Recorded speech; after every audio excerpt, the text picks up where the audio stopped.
Okay, so good morning students. My name is Mayank Tiwari and today we are going to discuss motion of class 9th. Okay, so let's start motion.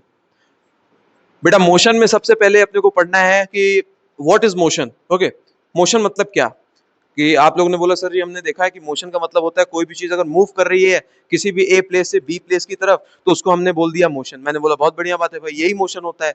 Means moving of an object with respect to time is called motion. कोई भी object time के respect में move कर रहा है, किसके, कोई भी चीज किसके रिस्पेक्ट में मूव करती है भाई, टाइम के रिस्पेक्ट में, ऑब्वियस सी बात है, दैट इज कॉल्ड मोशन. ठीक है. अब मोशन कितने कितने टाइप्स हो सकते हैं हमारे पास. मोशन में भी हमने बोला कि भाई 1D motion, 2D motion and 3D motion. बात समझ में आ रही है क्या. 3 डायमेंशन के मोशन हो सकते हैं. 1D मोशन क्या मतलब है कि अगर मैं केवल स्ट्रेट लाइन में, सीधी लाइन में चलूं, मुड़ू ना इधर उधर, एक एक्सिस में चल रहा हूं. फॉर एग्जाम्पल अगर this is the coordinate system, आपको पता ही होगा बेटा, this is Y axis, negative Y axis, this is X axis, negative X axis. Okay, अगर कोई भी ऑब्जेक्ट केवल एक्स एक्सिस बस में चल रहा है, लीनियर पाथ पे मूव कर रहा है, हाईवे पे मूव कर रहा है, this is called 1D motion. कोई अगर प्ले ग्राउंड पे जो बच्चे खेलते हैं, बेसिकली हम लोग किस पे खेलते हैं, ये हमारे पास अगर यहाँ पे मैं लिख पा रहा हूँ इस पे डिजी बोर्ड पे, ठीक है, तो ये क्या है हमारे पास 2D पैनल है. बात समझ में आई क्या. और 3D का क्या मतलब होता है कि बच्चे एक्स एक्सिस में भी जा रहे हैं और वाई एक्सिस में भी जा रहे हैं और साथ में उड़ने भी लगे साथ में, तो it is called 3D motion. जो मोशन कौन करता है, जिसको हम जिगजैग मोशन भी करते हैं, जो कि बटरफ्लाइज, बग्स और हम लोग भी कर सकते हैं भाई, एक जगह से दूसरी जगह मैं जंप कर जाऊं तो this is particular called 3D motion, कि हम थर्ड डायमेंशन में मूव कर रहे हैं. ठीक है, हमारे पास लेंथ भी है, ब्रेथ भी और हाइट भी. बात समझ में आई क्या. तो ये थे कुछ मोशंस को लेकर के बातें. अब मोशन में हमारे पास क्या है बेटा, दो कंडीशंस आ जाती हैं. पहला क्या है, मोशन में अपने को पढ़ना है कुछ क्वांटिटीज के बारे में. ठीक है, पहली है हमारे पास scalar quantity. Okay, next one is vector. Scalar and vector. What do you mean by scalar quantity? Those quantities which have only magnitude. ऐसी क्वांटिटी जिनके पास केवल मैग्नीट्यूड हो उनको हम स्केलर क्वांटिटी बोलते हैं. अब मैग्नीट्यूड का क्या मतलब होता है, देखो किसी भी चीज को मेजर करने के लिए ना जो हम यूनिट का यूज करते हैं उसी को मैग्नीट्यूड बोलते हैं. जैसे फॉर एग्जांपल मैंने बोला बेटा, आप कभी भी दूध लेने जाते हो तो उसको लीटर्स में लेते हो. ठीक है, दूध किस में लेते हो, लीटर्स में लेते हो. दूध को कभी ऐसे दूध हो गया तो लीटर में लोगे. और फॉर एग्जांपल अगर आप किसी डिस्टेंस को नाप रहे हो तो उसको आप मीटर या किलोमीटर में नापोगे, लीटर में डिस्टेंस नहीं नापोगे. बात समझ में आ रही है क्या. तो हर चीज को मेजर करने के लिए एक यूनिट है और उसी यूनिट को बेसिकली हम क्या बोल देते हैं, मैग्नीट्यूड. बात समझ में आई क्या. अब vector scalar quantities are those quantities which have magnitude only, जिनके पास केवल मैग्नीट्यूड होता है. Vector quantities are those quantities which have magnitude plus direction. इनके पास मैग्नीट्यूड भी है और डायरेक्शन भी है. कैसे, मैंने बोला भाई कि यहां से ए प्लेस से बी प्लेस तक जाने के लिए ए प्लेस से बी प्लेस के बीच में जो डिस्टेंस है वो है 5 kilometre. 5 kilometre east west north south. मैंने डायरेक्शन नहीं बोला, मैंने सिर्फ बोला ए से बी जाने में 5 किलोमीटर. मेरा घर यहां से 5 किलोमीटर है, तो इसका मतलब क्या हुआ भाई, मैं सिर्फ मैग्नीट्यूड बोल रहा हूं. तो अगर सिर्फ और सिर्फ अपने पास magnitude, that is called scalar quantity. अगर मैग्नीट्यूड के साथ डायरेक्शन बोल दिया कि 5 किलोमीटर किधर भाई, 5 किलोमीटर ईस्ट है, वेस्ट है, नॉर्थ है, साउथ है, अगर डायरेक्शन भी साथ में बोल दिया, that is the vector quantity. Hope so बात समझ में आएगी. This is scalar and this is vector. Clear. Now अब इसमें भी कुछ इंपॉर्टेंट टर्म्स है हमारे पास बेटा.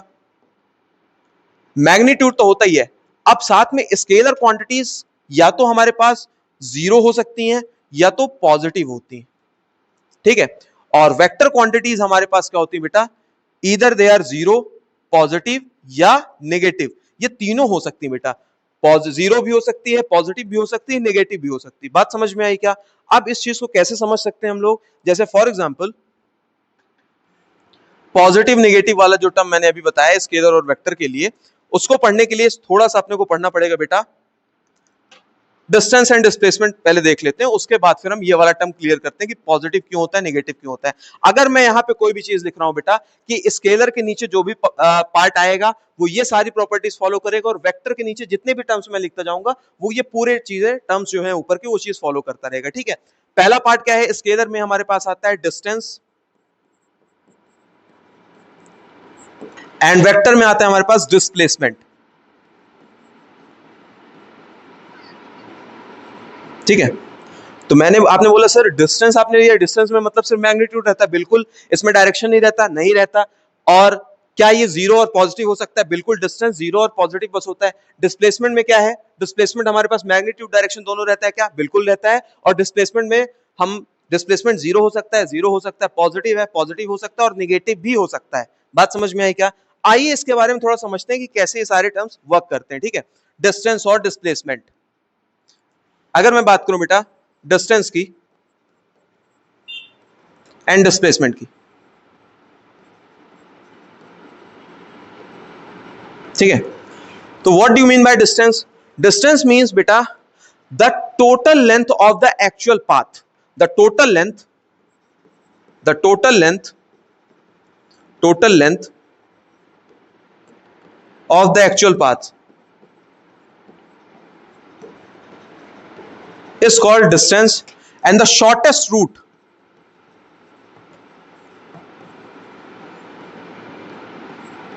between 2 points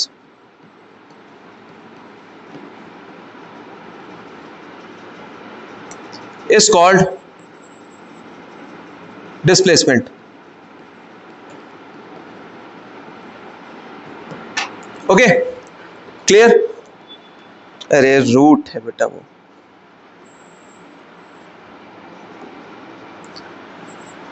shortest route between 2 points is called displacement. ठीक है, तो इससे क्या समझ में आया अपने को? फॉर एग्जाम्पल अगर मैंने बोला बेटा यहां पे है ना, this is place A, this is place B, मैंने बोला कि ए प्लेस से बी प्लेस तक जाने के लिए शॉर्टेस्ट रूट क्या है बेटा? तो आपने बोला सर इन दोनों के बीच में जो शॉर्टेस्ट डिस्टेंस है, शॉर्टेस्ट रूट है, तो आपने मैंने बोल दिया कि यहाँ पे 2 किलोमीटर है। ठीक है, हम 3-4 केस लेके चीजों को समझेंगे, है ना। आपने बोला सर ए से बी के बीच में जो शॉर्टेस्ट रूट है वो 2 किलोमीटर है, यहां पे भी जो ए से बी के बीच में शॉर्टेस्ट रूट है वो भी 2 किलोमीटर है, यहां पे भी ए से बी के बीच में जो शॉर्टेस्ट रूट है वो 2 किलोमीटर है। ठीक है, तीनों केस में क्या आप देखने को मिलेगा अपने को? फर्स्ट केस में मैंने बोला what do you mean by distance? The total length of the actual path. इसका क्या मतलब हुआ कि आप हर एक स्टेप, जो जो आप स्टेप ले रहे हो चलते टाइम पे, वो हर एक स्टेप अगर काउंट हो जाए तो उसको हम डिस्टेंस बोलते हैं बेटा।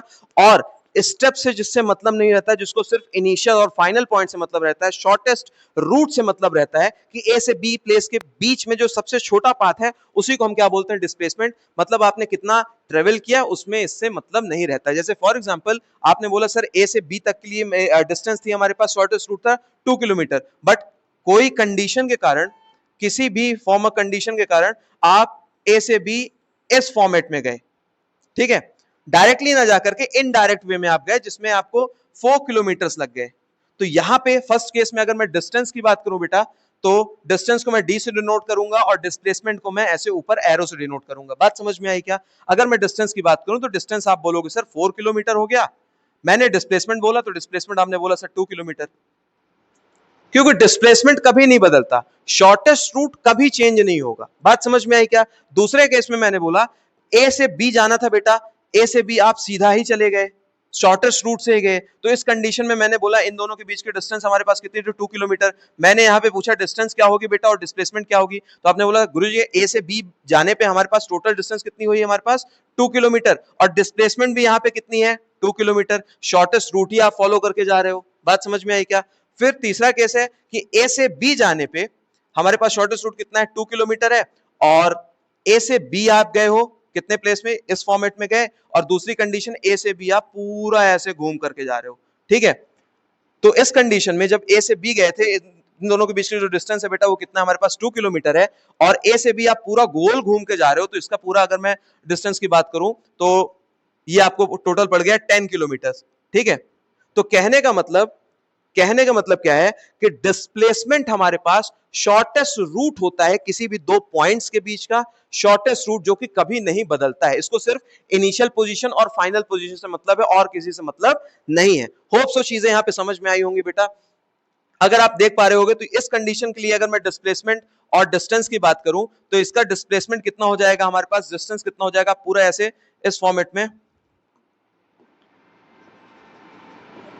आप पूरा यहां से लेकर के ऐसे पूरा घूम के गए, 2 किलोमीटर शॉर्टेस्ट रूट थी, बट आपने लॉन्गेस्ट रूट चूज किया, तो हर एक एक स्टेप का अगर हिसाब रखा जाए तो इस पर्टिकुलर कंडीशन को क्या बोलते हैं हम, डिस्टेंस। बट अगर आप कितना चले हो उससे अपने को मतलब नहीं, इनिशियल और फाइनल पॉइंट बस से मतलब, दैट इज कॉल्ड डिस्प्लेसमेंट। बात समझ में आई क्या? तो डिस्टेंस क्या होता है हमारे पास, डिस्टेंस इस कंडीशन में क्या हो जाएगा, 10 किलोमीटर, और जो डिस्प्लेसमेंट है बेटा वो कितना हो जाएगा, 2 किलोमीटर। तो आप इन तीनों ही कंडीशन में देख पा रहे हो कि जो शॉर्टेस्ट रूट था डिस्प्लेसमेंट वो कभी नहीं बदला। मतलब क्या हुआ, displacement only dependent upon initial point and final point. बात समझ में आ रही है क्या? ठीक है, अब इसमें 3-4 केसेस और हैं भाई, क्या है आइए उनके बारे में डिस्कस करते हैं। ठीक है, जैसे फॉर एग्जांपल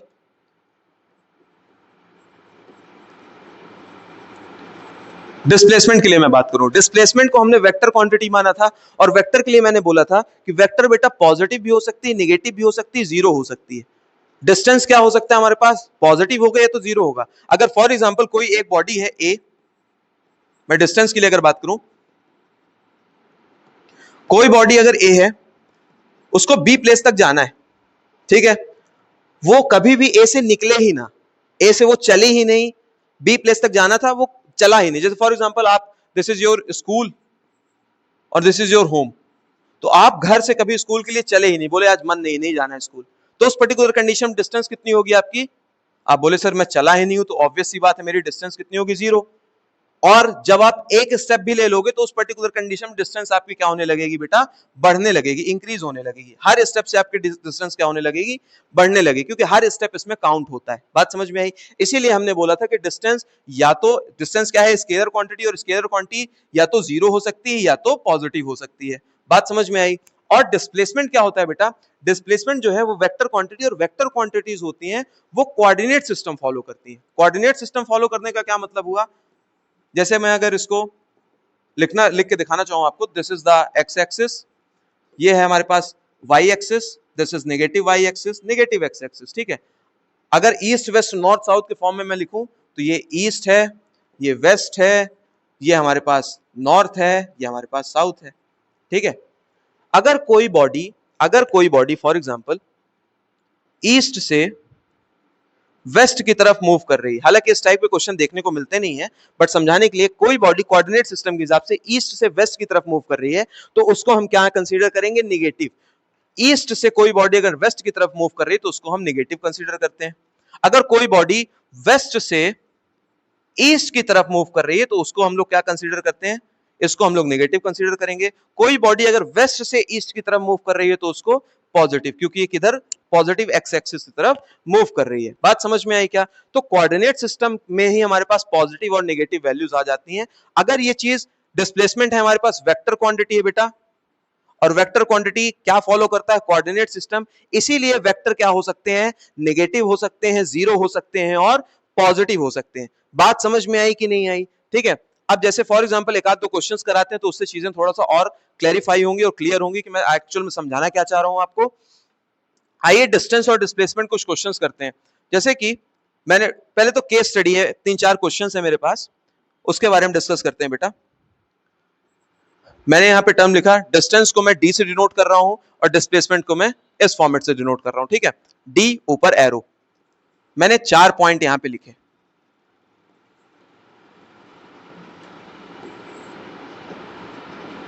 ठीक है, this is first point, second point, third point and fourth point. मैंने बोला क्या डिस्टेंस और डिस्प्लेसमेंट कभी बराबर हो सकता है, या डिस्टेंस बड़ा हो सकता है डिस्प्लेसमेंट, या डिस्प्लेसमेंट कभी बड़ा हो सकता है, या तो ये दोनों कभी क्या जीरो हो सकते हैं। तो आपने बोला कि ये तो सोचने वाली बात है, चारों कंडीशन में आइए बात करते हैं, क्या डिस्टेंस और डिस्प्लेसमेंट कभी बराबर हो सकते हैं? आपने बोला sir distance means the total length of the actual path, और इसका क्या मतलब होता है, शॉर्टेस्ट रूट होता है। तो मैंने बोला कि क्या ये दोनों इक्वल हो सकते हैं? तो आपने बोला ये ए प्लेस था, ये बी प्लेस था, अगर कोई बॉडी शॉर्टेस्ट रूट फॉलो करके ही चले, ए से बी सीधा ही चला जाए, तो उस फॉर्मेट में हम क्या बोल सकते हैं बेटा, उस पर्टिकुलर फॉर्मेट में क्या बोल सकते हैं कि डिस्टेंस कितना होगा, अगर डिस्टेंस यहाँ इन दोनों के बीच की डिस्टेंस हमारे पास 2 किलोमीटर है, शॉर्टेस्ट रूट में ही अगर चीजें चल रही हैं तो यहाँ पे डिस्टेंस भी 2 होगी और डिस्प्लेसमेंट भी हमारे पास कितनी होगी, 2 किलोमीटर होगी। तो हाँ, पहला केस तो वैलिड है। कोई दिक्कत नहीं है इसमें। सेकंड केस की अगर हम बात करें, क्या डिस्प्लेसमेंट कभी डिस्टेंस कभी बड़ा हो सकता है डिस्प्लेसमेंट से? बिल्कुल हो सकता है। आपने बोला सर ये प्लेस ए है, ये प्लेस बी है, इन दोनों के बीच की जो शॉर्टेस्ट रूट है वो हमारे पास 2 किलोमीटर है, बट हमारे मन में क्या था कि हम सीधा ना जाकर के कैसे जा रहे हैं, इस फॉर्मेट में मूव करके पहुंचे ये, ठीक है। तो हम ए से बी तक जाने में जो टोटल लेंथ हमने कैलकुलेट की अपनी, वो हो गई थी अप्रोक्सीमेटली 10 किलोमीटर। तो इस पर्टिकुलर केस में डिस्टेंस क्या है हमारे पास, 10 किलोमीटर हो गई है बेटा, बट डिस्प्लेसमेंट क्या है, शॉर्टेस्ट रूट से। डिस्प्लेसमेंट को आपसे मतलब नहीं कि आपने कितना स्ट्रगल करके आप पहुंचे हो। डिस्प्लेसमेंट क्या पूछता है, इनिशियल पॉइंट क्या है ए, फाइनल पॉइंट क्या है बी, इन दोनों के बीच शॉर्टेस्ट रूट क्या है 2 किलोमीटर। डिस्प्लेसमेंट ये हो गई। डिस्टेंस का क्या मतलब है, आपका हर एक कदम का हिसाब लिया जाएगा, दैट इज कॉल्ड डिस्टेंस। बात समझ में आई क्या? डिस्टेंस कितना हो, यहां पे डिस्प्लेसमेंट कितना हो जाएगा 2 किलोमीटर। तो यस कंडीशन, ये वाली कंडीशन भी हमारे पास वैलिड है भाई, कोई प्रॉब्लम नहीं है।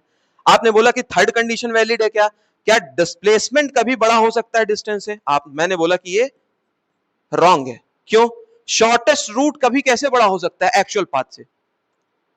या तो ये बराबर हो सकते हैं, या तो डिस्टेंस बड़ा हो सकता है, डिस्प्लेसमेंट कभी बड़ा नहीं हो सकता। डिस्प्लेसमेंट का मतलब ये होता है shortest route between two points. अब शॉर्टेस्ट रूट से एक्चुअल लेंथ या एक्चुअल पाथ कैसे छोटा हो सकता है? बात समझ में आई क्या? तो ये वाला केस हमारे पास वैलिड नहीं है। क्या डिस्टेंस जीरो हो सकता है, डिस्प्लेसमेंट भी जीरो हो सकता है? आपने बोला ठीक गुरु जी, डिस्टेंस डिस्प्लेसमेंट दोनों जीरो हो सकते हैं अगर बॉडी मूव ना करे तो।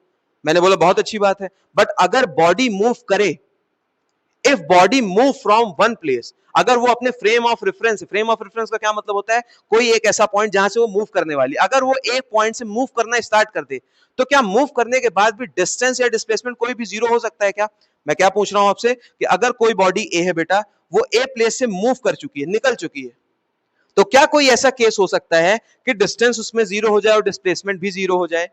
तो आपने बोला कि सर अगर कोई भी बॉडी प्लेस ए से निकल चुकी है तो उसका डिस्टेंस तो कभी भी जीरो नहीं हो सकता, क्योंकि अगर वो एक स्टेप बढ़ेगा भी, फॉर एग्जांपल ये एक छोटू था, वो ए प्लेस पे अभी यहां पे है, फिर कुछ टाइम के बाद वो यहां पे आ गया है, तो उसका डिस्टेंस कॉन्स्टेंटली क्या हो रहा है, बढ़ता जा रहा है, उसका जो डिस्टेंस है वो कॉन्स्टेंटली बढ़ता जा रहा है, ठीक है। तो डिस्टेंस कभी भी बॉडी अगर चल रही है, if a body starts moving from a place A, तो उसके डिस्टेंस कभी भी जीरो नहीं हो सकता।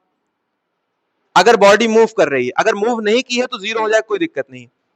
डिस्प्लेसमेंट की अगर हम बात करें तो आपने बोला सर ये प्लेस ए है, ये प्लेस बी है, अगर मैं फॉर एग्जांपल प्लेस ए पे खड़ा हूं, अगर मैं प्लेस ए से प्लेस बी की तरफ मूव कर रहा हूं और वापस मैं प्लेस बी से प्लेस ए की तरफ मूव करने लगा, ठीक है, तो मेरी फाइनल पोजीशन क्या हुई, देखो यहां से यहां तक मैंने मूव किया, इन दोनों के बीच में डिस्टेंस हमारे पास 2 मीटर, वापस बी से ए आने पे कितना हुआ हमारे पास 2 मीटर। आपने बोला कि यहां पे डिस्टेंस कितनी है, मैंने बोला यहां पे डिस्टेंस कितनी होगी, जाने का 2 और लौट के आने का 2, टोटल हो गई डिस्टेंस 4 मीटर। लेकिन अगर मैंने बोला डिस्प्लेसमेंट कितनी है बेटा, तो आप डिस्प्लेसमेंट बोलोगे जीरो है। जीरो क्यों है? क्योंकि डिस्प्लेसमेंट किसके ऊपर डिपेंड करता है, इनिशियल और फाइनल पॉइंट के ऊपर। बात समझ में आई क्या?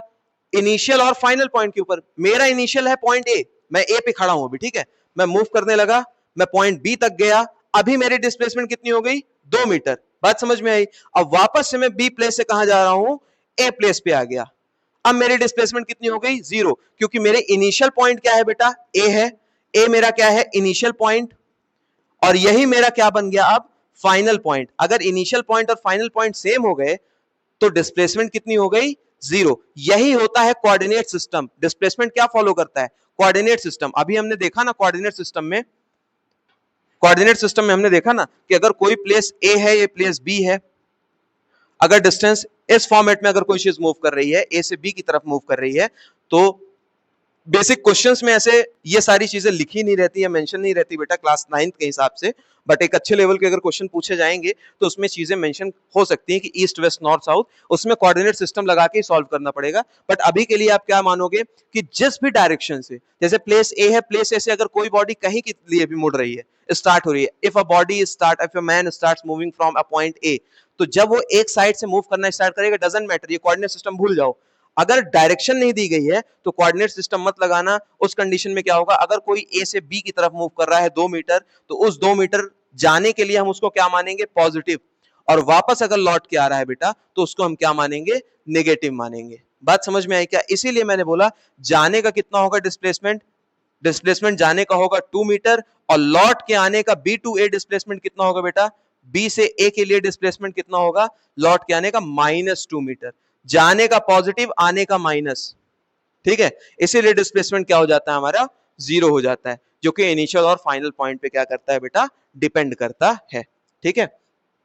होप सो चीजें यहां तक समझ में आई होंगी, है ना। आइए कुछ क्वेश्चंस करते हैं तो थोड़ा और क्लियर हो हमारे पास। डिस्टेंस को लेकर के अगर बात करें एंड डिस्प्लेसमेंट, ठीक है। मैंने बोला ये एक सर्कुलर ट्रैक था, ठीक है। This is place A, this is place B, ठीक है।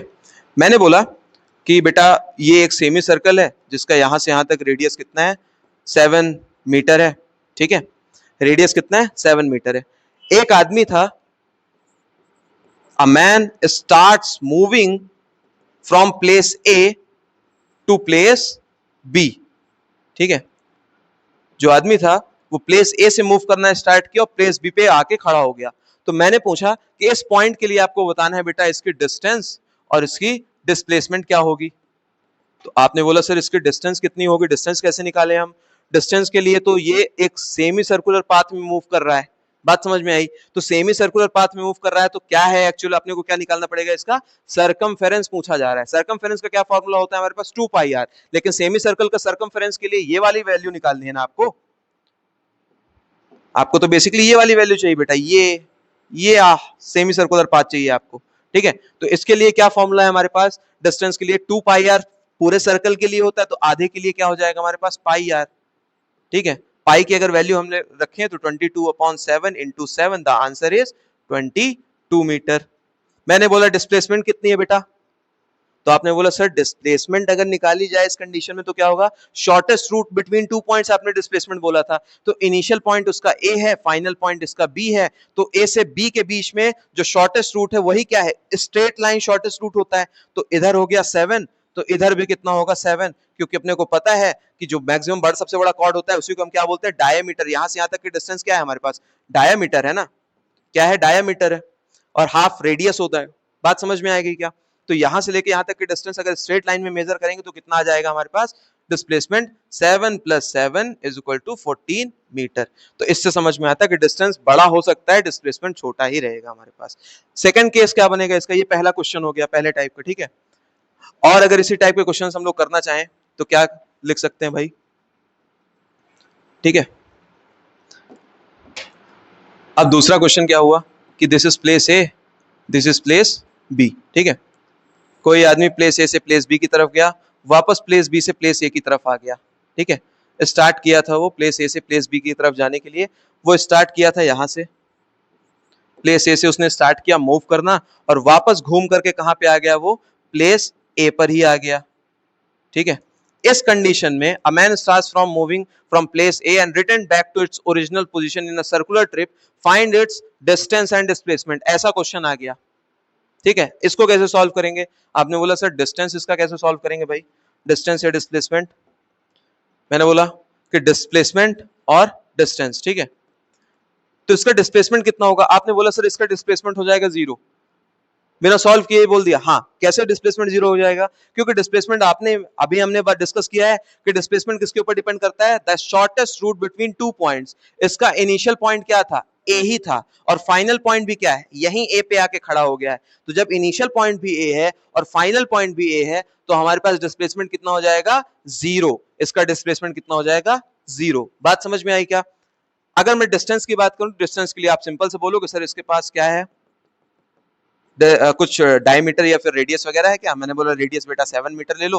तो रेडियस अगर इसका 7 मीटर है तो टोटल डिस्टेंस कितनी हो जाएगी, अगर इसने एक सर्कल कंप्लीट किया है तो आप बोलोगे सर ए पे चला था वापस ए पे आ गया, मतलब उसने एक पूरा सर्कल कंप्लीट किया, और सर्कल की लेंथ को हम क्या ही बोलते हैं बेटा, बाउंड्री को सरकमफेरेंस। तो आप सीधे से लिख दोगे 2 पाई आर, 2 × 22/7 इंटू आर की जगह क्या लिखोगे आप, 7, 7 से 7 कट गया, हमारे पास आंसर आ गया 44 मीटर। बात समझ में आई क्या, ठीक है। अगर इतना क्लियर है तो एक होमवर्क क्वेश्चन ले लो बेटा, ठीक है। अगर इतना क्लियर है आपको तो एक होमवर्क क्वेश्चन ले लीजिए। होमवर्क क्वेश्चन में क्या है हमारे पास कि ये डिस्टेंस है, होमवर्क क्वेश्चन, ये प्लेस ए है बेटा, ये प्लेस बी है। एक आदमी मूव करना स्टार्ट करता है प्लेस ए से प्लेस बी की तरफ, वापस प्लेस बी से प्लेस ए की तरफ मूव करता है, ठीक है, सर्कुलर ट्रिप में मूव करता है, वो 3.5 सर्कल कंप्लीट करता है, 3.5, ठीक है, 3.5 सर्कुलर लूप कंप्लीट करता है, सर्कुलर लूप कंप्लीट करता है, कितना लूप, 3.5 सर्कुलर लूप कंप्लीट करता है। तो आपको बताना है कि इसकी अगर मैं रेडियस दे दूं, तो रेडियस इसकी है 14 मीटर, रेडियस इसकी है 14 metre. You have to find its distance and displacement, distance and displacement आपको बतानी। 3.5 सर्कल मूव करता है, ठीक है, ए प्लेस से वो मूव करना स्टार्ट करता है। तो इस फॉर्मेट में आपको बताना है इसका, अगर पहले तो पॉज करिएगा, सॉल्व करने की कोशिश करिएगा, अगर नहीं होता है तो फिर बेसिकली बताइएगा, मैं हिंट दे देता हूं इसको कैसे सॉल्व करेंगे।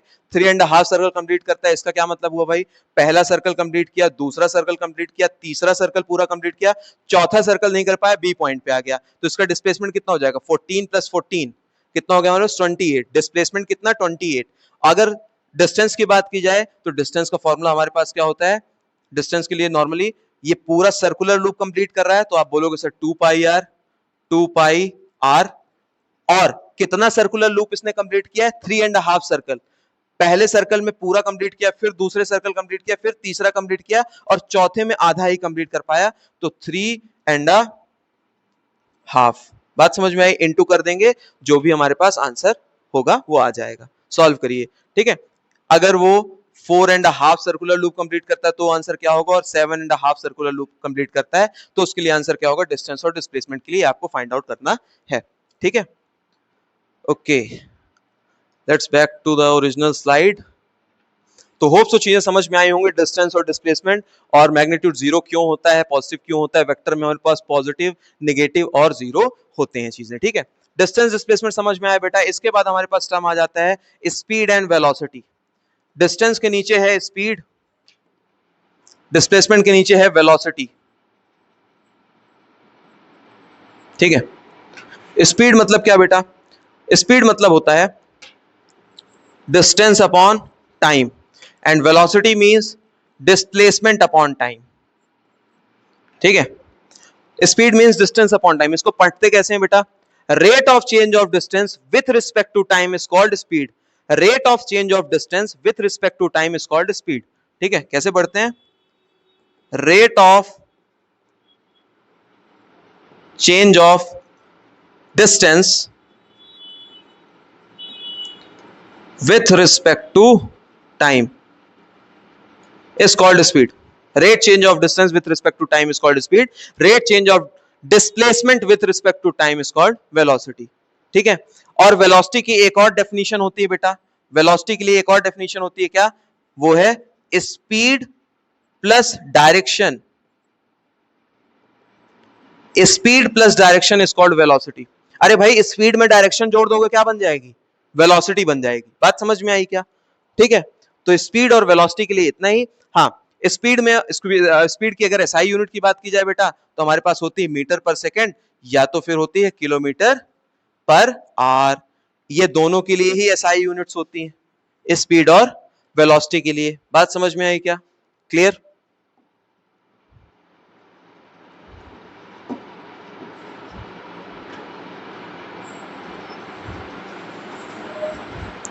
ओके, इतना अगर नोट कर लिया हो आप लोगों ने तो मैं रब कर रहा हूं, ठीक है। Speed with direction is called velocity. मैं बार बार अब ये नहीं बताऊंगा कि स्पीड हमारे पास जीरो हो सकती है, पॉजिटिव हो सकती है, और वेलोसिटी हमारे पास जीरो भी हो सकती है, पॉजिटिव भी हो सकती है और नेगेटिव भी हो सकती है। अगर कोई body for example A place से बी प्लेस की तरफ मूव कर रही है इस डायरेक्शन में, इसकी स्पीड है 5 किलोमीटर पर आवर, ठीक है, और इसकी वेलोसिटी भी कितनी होगी पहले बार पे 5 किलोमीटर पर आवर, लेकिन जब ये बी से ए की तरफ मूव करेगी तो इसकी स्पीड कितनी होगी 5 किलोमीटर पर आवर, बट जब अगर मैं वेलोसिटी की बात करूं तो वेलोसिटी कितनी हो चुकी होगी इसकी -5 kilometre per hour. Minus sign क्या डिनोट करता है, डायरेक्शन, कि जिस डायरेक्शन में बॉडी शुरू में मूव करे, जिस भी डायरेक्शन में पहली बार बॉडी मूव करेगी ना उस डायरेक्शन को हम पॉजिटिव मानते हैं, और जिस उसी डायरेक्शन में अगर रिटर्न बैक आ रही है तो वेक्टर क्वांटिटी को उस डायरेक्शन के लिए हम क्या यूज करते हैं, नेगेटिव साइन यूज करते हैं। बात समझ में आई क्या, ये मैथ का सिंबल नहीं है बेटा। जैसे मैथ में हम लोग बोलते, मैंने बोला कि बेटा बताओ 5 किलोमीटर पर आवर या -5 किलोमीटर पर आवर, इन दोनों में से कौन बड़ा कौन छोटा? तो आपने बोला गुरुजी ये बड़ा है। नहीं, ये दोनों क्या है? मैथ के हिसाब से तो आपने ठीक बोला कि +5 बड़ा है, बट फिजिक्स के हिसाब से ये दोनों बराबर है। क्यों? क्योंकि ये क्या शो कर रहा है? ये शो कर रहा है कि ये ए से बी डायरेक्शन की तरफ मूव कर रहा है, और नेगेटिव साइन फिजिक्स में इस पर्टिकुलर कंडीशन में क्या इंडिकेट कर रहा है? डायरेक्शन। क्या इंडिकेट कर रहा है? डायरेक्शन इंडिकेट कर रहा है, मैग्नीट्यूड नहीं बता रहा, डायरेक्शन इंडिकेट कर रहा है। बात समझ में आई क्या? तो वेक्टर क्वांटिटीज में जितने भी नेगेटिव साइंस अपने को देखने को मिलेंगे वो सब क्या बताते हैं बेटा? वो सब अपने को बताते हैं क्या? डायरेक्शन। ठीक है, ओके। तो ये हमारे पास टोटल पार्ट हो गए थे। अब मोशन को लेकर के हमारे पास 3-4 टर्म्स हैं, यूनिफॉर्म एंड नॉन यूनिफॉर्म। ठीक है, मोशन के लेके 2 टर्म है बेटा, यूनिफॉर्म और नॉन यूनिफॉर्म। मैं सबके लिए यूज करूंगा ये चीजें। स्पीड में भी हमारे पास 2 टर्म्स आ जाते हैं, uniform and non uniform. Speed में भी 2 टर्म है, uniform and non uniform speed, और तीसरा टर्म है हमारे पास एवरेज स्पीड। ऐसे ही वेलोसिटी के लिए हमारे पास 3 टर्म है बेटा, uniform, non uniform and average.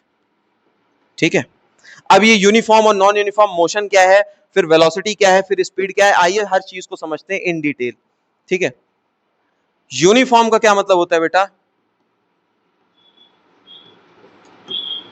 जो आप ड्रेस पहन के आते हो स्कूल में सुबह टाइम, वो यूनिफॉर्म है क्या? या जो मैं पहन के आ रहा हूं वो यूनिफॉर्म है क्या? नहीं, यूनिफॉर्म का मतलब होता है रेगुलरिटी। रेगुलरिटी का क्या सेंस हुआ यहाँ पे, आइए समझते हैं थोड़ा सा। मतलब क्या हुआ कि अगर कोई भी बॉडी ए से बी जा रही है, बी से सी जा रही है, मतलब हर एक इंटरवल में, वो हर एक पॉइंट पे, if a body covers equal distance in an equal interval of time, that is called uniform motion. If a body covers equal distance in an equal interval of time is called uniform motion. Body covers equal distance in equal interval of time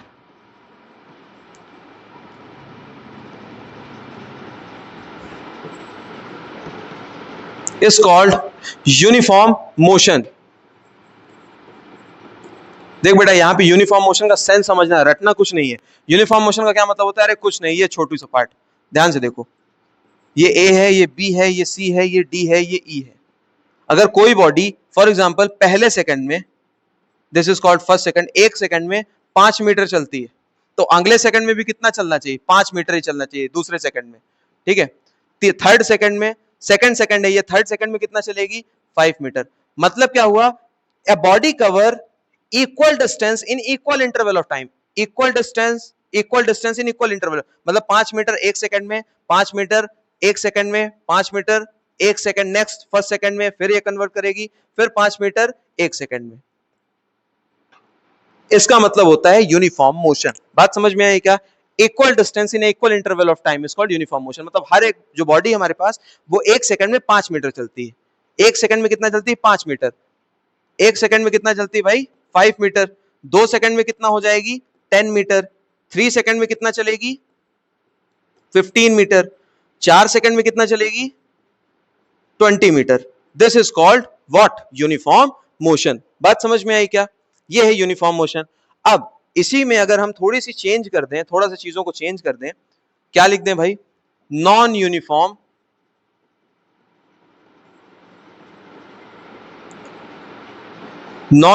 motion. तो non uniform motion को क्या बोला जा सकता है? When a body cover equal distance in a unequal interval of time.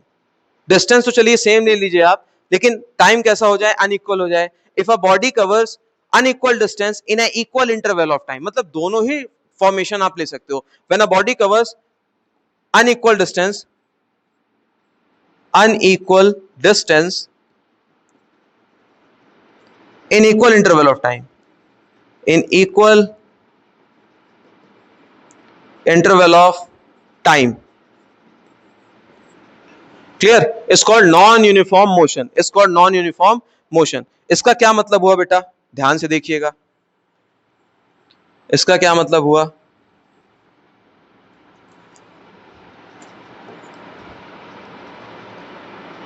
Uniform खत्म, non uniform start. ठीक है, नॉन यूनिफॉर्म क्या मतलब हुआ? कुछ नहीं, ये भी सेम कंडीशन है भाई। कोई बॉडी ए से बी, बी से सी, सी से डी, डी से ई। ठीक है, when a body cover unequal distance in equal interval of time. कहने का क्या मतलब हुआ? ये है 1 सेकंड, इन दोनों के बीच का जो टाइम लैप है वो 1 सेकंड है, इन दोनों के बीच का भी टाइम लैप कितना है? 1 सेकंड है, इन दोनों के बीच का टाइम लैप कितना है? 1 सेकंड है, इन दोनों के बीच का टाइम लैप कितना है? 1 सेकंड है। मतलब कोई बॉडी 1 सेकंड में, मतलब पहले सेकंड में कितना मूव कर रही है? मैंने बोला 5 मीटर। दूसरे सेकंड में कितना मूव की? 3 मीटर। तीसरे सेकंड में कितना मूव की? 4 मीटर। चौथे सेकंड में कितना मूव कर ली हमारे पास? मैंने बोला 10 metres. So a body cover unequal distance in equal interval of time। मतलब हर सेकंड में उसकी जो डिस्टेंस चेंज करने की कैपेबिलिटी है वो कैसी है? अनइवन सी है। जैसे हमने यूनिफॉर्म के लिए पढ़ा था कि पहले सेकंड में कितना कवर कर रही है कोई बॉडी, अगर 5 मीटर कर रही है तो अमूमन दूसरे सेकंड में कितना कवर करना चाहिए उसे? 10। तीसरे सेकंड में उसे कितना करना चाहिए भाई? 15। बट नॉन यूनिफॉर्म के मोशन के केस में ऐसा नहीं होता कि अगर पहले सेकंड में कोई बॉडी कितना कवर कर रही है हमारे पास? 5, तो दूसरे सेकंड में कितना कवर कर रही है? इस कंडीशन के हिसाब से देखा जाए तो 8 मीटर। तीसरे सेकंड में कितना कर रही है मेरे भाई? तीसरे सेकंड में अगर बात की जाए तो 12 मीटर कर रही है। चौथे सेकंड में कितना कर रही है मेरे भाई? चौथे सेकंड में अगर हमने बात की, चौथे सेकंड में ये 22 मीटर। ठीक है, बात समझ में आई क्या? मतलब टोटल टाइम अगर फर्स्ट सेकंड में इतना है, दूसरे सेकंड में भी टोटल मिलाकर 2 सेकंड में कितना करना चाहिए? 10 करना चाहिए था, 5 + 5 मिलाकर, बट ऐसा नहीं हो रहा है। तो अनइवन सा अगर चार्ट देखने को मिलता है, this is called non uniform motion. Hope so बात समझ में आई होगी। यूनिफॉर्म मोशन का क्या मतलब होता है और नॉन यूनिफॉर्म मोशन का क्या मतलब होता है। ठीक है, यूनिफॉर्म और नॉन यूनिफॉर्म मोशन के बाद आपने अगर यूनिफॉर्म और नॉन यूनिफॉर्म का सेंस समझ लिया है तो आइए फर्स्ट स्लाइड के ऊपर फिर से चलते हैं। Motion, uniform motion, non uniform motion को समझ में आया पार्ट। ठीक है, when a body covers equal distance in a equal interval of time, uniform motion. Unequal distance in equal interval of time, non uniform motion. ठीक है, speed में भी बेटा यही है। यूनिफॉर्म स्पीड मतलब क्या होती है? When a body cover equal distance in equal interval of time, uniform motion. When a body covers unequal distance in unequal interval of time is called non uniform motion. Velocity के लिए भी same definition आप चिपकाते हुए चलेंगे। बात समझ में आई क्या? दोनों कंडीशन में। अब एवरेज का क्या मतलब होता है बेटा?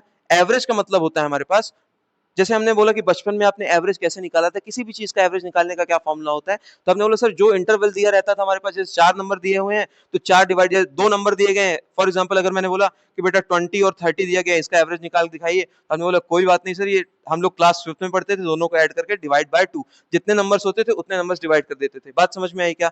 ये रफ डाटा था क्लास 5th के हिसाब से। सेम कंडीशन के हिसाब से एवरेज का फॉर्मूला हम लोगों ने निकाला यहाँ पे। वो क्या फॉर्मूला था हमारे पास कि एवरेज स्पीड या एवरेज वेलोसिटी का जो फॉर्मूला होता है। तो आइए समझते हैं एवरेज स्पीड और एवरेज वेलोसिटी के बारे में। ठीक है, एवरेज का क्या मतलब होता है? एवरेज स्पीड का जो बेसिक फॉर्म होता है बेटा हमारे पास, थोड़ा चीजों को हम जल्दी कवर अप करेंगे। एवरेज स्पीड का क्या मतलब होता है? Total distance upon total time. ठीक है, जैसे लमसम हम बात करते हैं ना, आपने बोला सर मैं, मेरा गांव यहाँ से 100 किलोमीटर दूर है, मुझे जाने में 1 घंटे लगे, लौट के आने मुझे अगर 3 घंटे लग रहे हैं, तो फॉर एग्जाम्पल इस पर्टिकुलर कंडीशन में मेरी जो स्पीड थी वो अलग अलग थी। जाते टाइम मुझे ट्रैफिक कम मिला, मैं बहुत स्पीड से गया था, लौटते टाइम ट्रैफिक ज्यादा मिला तो मैं स्पीड मेरी धीरे हो गई थी। तो मैं पूछूंगा कि सो मतलब कि अप्रोक्सीमेटली तुम कितने स्पीड से गाड़ी चला के आए होगे? अगर कोई भी रहे मतलब उस पर्टिकुलर कंडीशन में आप जो सो या फिर अप्रोक्सीमेटली एक एस्टिमेशन लगाते हो ना, जैसे लगभग जो हम बोलते हैं। ठीक है, मैंने पूछा यहाँ से बेटा सिरमौर चौराहा फॉर एग्जांपल स्कूल से आपका घर कितना है, तो आपको एग्जैक्ट नहीं पता होगा, ऑन एन एवरेज लगभग करके आप बोल दोगे कि सर 2 किलोमीटर या 3 किलोमीटर। तो वही लगभग जो शब्द है उसी को हम क्या बोलते हैं? एवरेज बोलते हैं। और उसका जो फॉर्मूला होता है स्पीड के लिए वो क्या है? Total distance upon total time. तो वेलोसिटी के लिए क्या फॉर्मूला होगा? Same formula, total displacement upon total time. Clear? हमने देखिए एक चार्ट में दोनों को कंपेयर करते हुए चल रहे हैं, स्पीड को भी और वेलोसिटी को भी। बात समझ में आई क्या? एवरेज का सिस्टम आपको समझ में आया होगा। इससे पहले हमने यूनिफॉर्म और नॉन यूनिफॉर्म पार्ट कवर किया और यहाँ पे भी यूनिफॉर्म और non uniform part cover up किया है। बात समझ में आई क्या? Now the next part is बेटा एवरेज के बारे में बात करते हैं। एवरेज स्पीड या average velocity. Average velocity means total displacement upon total time.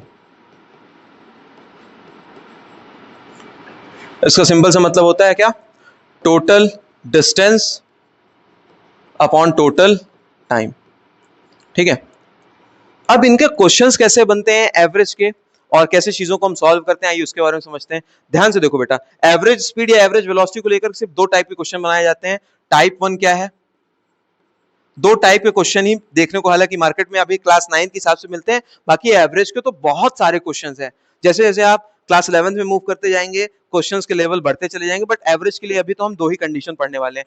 When distance is same, पहला केस क्या है, जब डिस्टेंस क्या हो, सेम हो। डिस्टेंस इसके लिए, डिस्प्लेसमेंट इसके लिए। व्हेन डिस्टेंस इज सेम, तो उस पर्टिकुलर कंडीशन में अगर आपको क्या, या तो total distance upon total time वाले फॉर्मेट में क्वेश्चन मिल जाए तो डायरेक्ट कर लीजिएगा। जो स्पेशल केसेस है मैं वो करा रहा हूं। पहला टाइप क्या है कि डिस्टेंस अगर सेम है, और तो उस कंडीशन में हमारे पास डिस्टेंस सेम है और क्वेश्चन कुछ इस टाइप से, जैसे फॉर एग्जांपल क्वेश्चन से समझाता हूं मैं।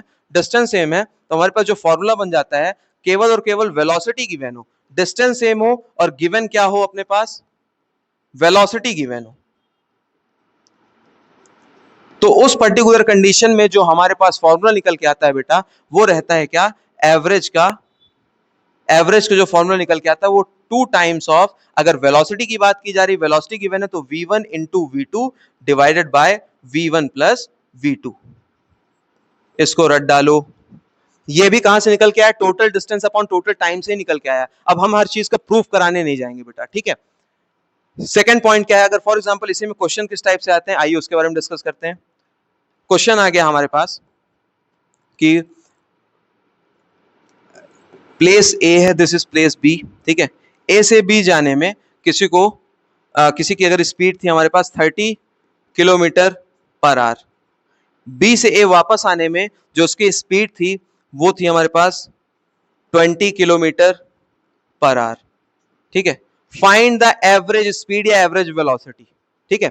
अगर हमारे पास यहाँ पे एवरेज वेलोसिटी या एवरेज स्पीड निकालनी हो ए से बी जाने में और बी से ए आने में, तो आप बताइए, दो कंडीशन आपको गिवन है कि जब ए प्लेस से बी कोई प्लेस पे जा रहा था तो उसकी स्पीड कितनी थी, इतनी थी, लौट के आया तो उसकी स्पीड इतनी थी। अब आपको बताना है इसका आंसर एवरेज के फॉर्म से। तो आपने बोला एवरेज का फॉर्मूला तो सर आपने बताया था total distance upon total time, यहाँ पे ना ही डिस्टेंस है ना ही टाइम गिवन, केवल स्पीड बस है या वेलोसिटी बस है। तो इस पर्टिकुलर कंडीशन में क्या करेंगे, मैंने बताया ना टाइप 1 क्वेश्चन कैसे पूछा जाता है, जब डिस्टेंस सेम हो और केवल वेलोसिटी गिवन हो तब क्या करना है, ये वाले फॉर्मूले में आंसर मतलब पुट करिए, तुरंत आंसर आएगा। क्या होगा हमारे पास, एवरेज के लिए चाहे स्पीड हो चाहे वेलोसिटी दोनों के लिए 2 टाइम्स ऑफ v1 क्या है, जाने की वेलोसिटी हमारे पास 30 है, वापस आने की कितनी है 20 है, डिवाइडेड बाय हमारे पास कितना, दोनों को ऐड कर देंगे आ जाएगा 50। बात समझ में आई क्या, क्लियर। तो अगर मैं इसको जनरल फॉर्म में अगर काटना चाहूं, दिस इज कॉल्ड, हमारे पास आंसर कितना आ जाएगा, इसको अगर सॉल्व करेंगे तो 5 6 30, ठीक है, 24 किलोमीटर पर आवर, क्लियर। ये एवरेज का फॉर्म आ गया हमारे पास, सिंपल सिंपल वे। पहला टाइप क्या था, जब डिस्टेंस सेम हो। इसी में आपका एनसीईआरटी का एक अब्दुल वाला क्वेश्चन है, ठीक है, सेम क्वेश्चन है, मैंने डाटा वही लिया है, अब्दुल वाला क्वेश्चन है, आप उसको प्रैक्टिस कर सकते हैं, ठीक है। सेकंड टाइप क्या बनता है हमारे पास एवरेज का, ये एवरेज का पहला टाइप हो गया बेटा। दूसरा टाइप एवरेज का क्या बनता है, व्हेन, सेकंड टाइप क्या बनता है एवरेज का, व्हेन टाइम इज सेम, जब टाइम ही सेम हो। मतलब क्या हुआ कि ए से, मतलब डिस्टेंस से मतलब नहीं, ए से कोई बी जा रहा है और ए से कोई सी जा रहा है, ए से कोई बी प्लेस जा रहा है, बी से कोई सी प्लेस, ए से कोई सी प्लेस जा रहा है, दोनों ही कंडीशन में इसमें अपने पास टाइम कितना लग रहा है टी, इसमें भी टाइम कितना लग रहा है टी, मतलब डिस्टेंस हमारे पास देख रहे होगे अलग अलग है बट टाइम क्या है, सेम है। तो इस पर्टिकुलर कंडीशन में जो हमारे पास आंसर आता है स्पीड या वेलोसिटी के लिए, तो हम डायरेक्टली बोलते हैं जो गिवन स्पीड है, ये speed of 1 plus speed of 2 divided by 2 कर देते हैं इन जनरल एवरेज के लिए, ठीक है। और वेलोसिटी की अगर बात की जाए बेटा, एवरेज वेलोसिटी की, तो हम क्या बोलेंगे, initial velocity plus final velocity, मतलब final plus initial divided by 2। बस इस टाइप के छोटे छोटे क्वेश्चन बनते हैं। कैसे होगा ये वाला क्वेश्चन कि टाइम अगर सेम है हमारे पास और वेलोसिटी जितनी होगी तो एवरेज वेलोसिटी निकालना। जैसे मैंने बोला कि कोई ए प्लेस से बी प्लेस मूव कर रहा है with a speed of 50 kilometre. अगर कोई ए से सी प्लेस मूव कर रहा है विद अ स्पीड ऑफ, अगर मैं ले लेता हूं for example 100 kilometre per our की स्पीड है या 50 किलोमीटर पर आवर की स्पीड है, तो इन दोनों पर्टिकुलर कंडीशन में हमारे पास टाइम कितना है, इसको इतना कवर करने में लगा है 1 आवर, इसको इतना कवर करने में लगा है 1 आवर। तो आपने देखा इस कंडीशन में टाइम सेम है, डिस्टेंस अलग अलग है, एवरेज निकालना है, कुछ नहीं करना है। एवरेज के लिए फॉर्मूला है आपके पास लिखा हुआ है, स्पीड को दोनों को ऐड कर दीजिए, कितना है हमारे पास 150/2। बात समझ में आई क्या? क्लियर? 75 आंसर आ जाएगा। और वेलोसिटी के लिए भी इनिशियल और फाइनल ऐड कर देंगे तो हमारे पास आंसर सेम ही आएगा।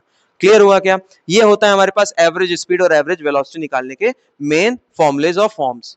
ठीक है, दो ही कंडीशन पूछी जाती है, पहला केस मैंने समझा दिया, दूसरा केस मैंने बहुत जनरल केस नहीं बताया। जनरल केस क्या बनता है इसमें कि अभी तक तो मेन चीज गुरुजी आपने बताई ही नहीं। मेन चीज क्या है हमारे पास, ध्यान से देखिए बेटा।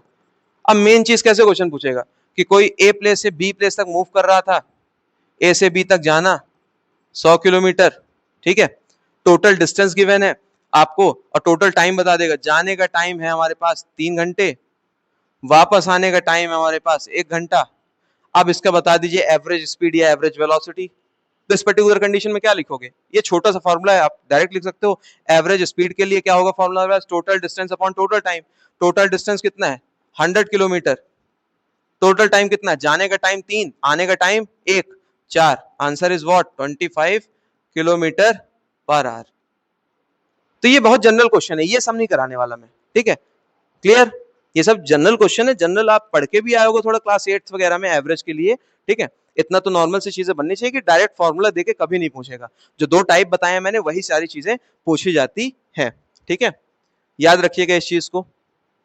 आते हैं पहली साइड पे वापस।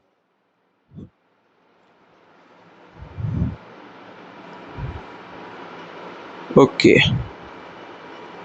तो हमने इतना पोर्शन कवर अप कर लिया है, ठीक है। आइए अब इसके बाद हम लोग बात करते हैं एक्सीलरेशन पे।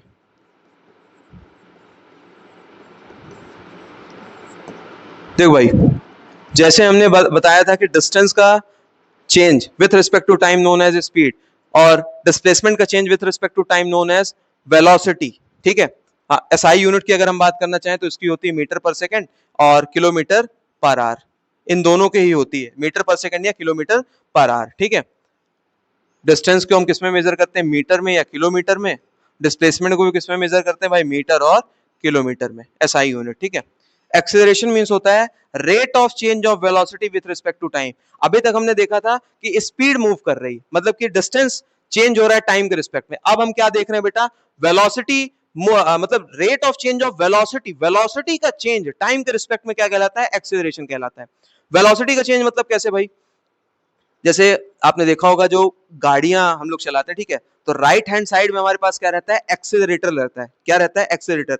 वो एक्सेलरेटर को जब हम घुमाते हैं, एक्सेलरेटर को जब हम घुमाते हैं तो क्या करता है, हमारी वेलोसिटी या स्पीड को बढ़ा देता है, और एक्सेलरेटर कम कर देंगे तो वेलोसिटी को घटा देता है। मतलब वेलोसिटी का बढ़ना, वेलोसिटी का बढ़ना या कम होना क्या कहलाता है हमारे पास, एक्सेलरेशन कहलाता है। बात समझ में आई क्या बेटा, ठीक है। Now the next part is, अब एक्सेलरेशन को आइए थोड़ा सा डेप्थ में समझते हैं। क्या है acceleration, rate of change of velocity with respect to time. Velocity का बढ़ना या कम होना क्या कहलाता है, एक्सेलरेशन। इसको अगर अच्छे फॉर्मेट में लिखना चाहूं, ये डेल वी इसका मतलब होता है, तो मैं बोल सकता हूं कि final V final minus V initial divided by time, ऐसे लिख सकते हैं इसको, कि नहीं लिख सकते भाई, final velocity minus initial velocity divided by time. Velocity में कितना चेंज आया ऐसे ही पता चलेगा ना, फाइनल वेलोसिटी कितनी और इनिशियल कितनी थी, यही तो उसका चेंज बताएगा वेलोसिटी का। तो हम इसको किस फॉर्मेट में लिखते हैं, डेल वी, और इसी फाइनल वेलोसिटी को हम वी से डिनोट करते हैं और इनिशियल वी आई को हम यू से डिनोट करते हैं। सॉरी प्लस लग गया, तो v minus U by T is equal to acceleration. ये एक्सीलरेशन का हमारे पास फॉर्मूला होता है भाई।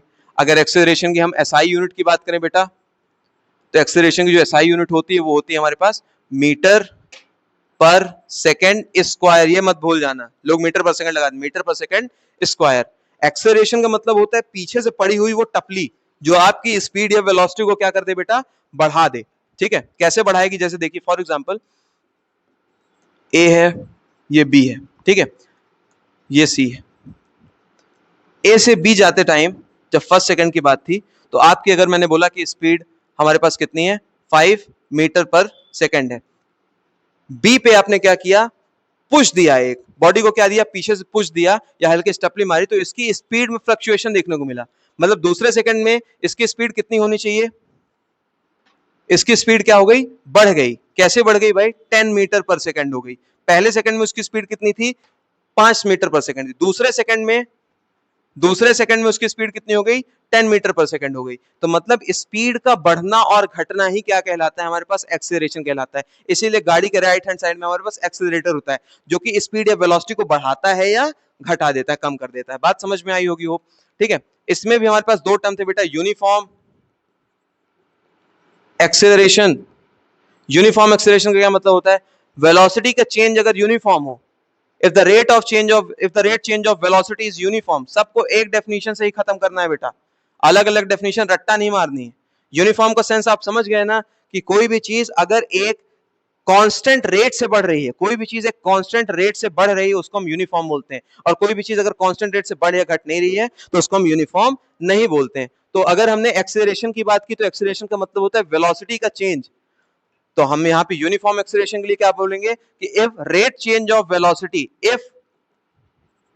If rate change of velocity is uniform, then it is called as uniform acceleration। ठीक है, अगर वेलोसिटी का रेट चेंज कैसा हो बेटा, यूनिफॉर्म हो, तो हम उसको यूनिफॉर्म एक्सेलरेशन बोल सकते हैं। क्लियर, ठीक है। अब यूनिफॉर्म एक्सेलरेशन का कैसे मतलब हुआ भाई, आइए देखते हैं।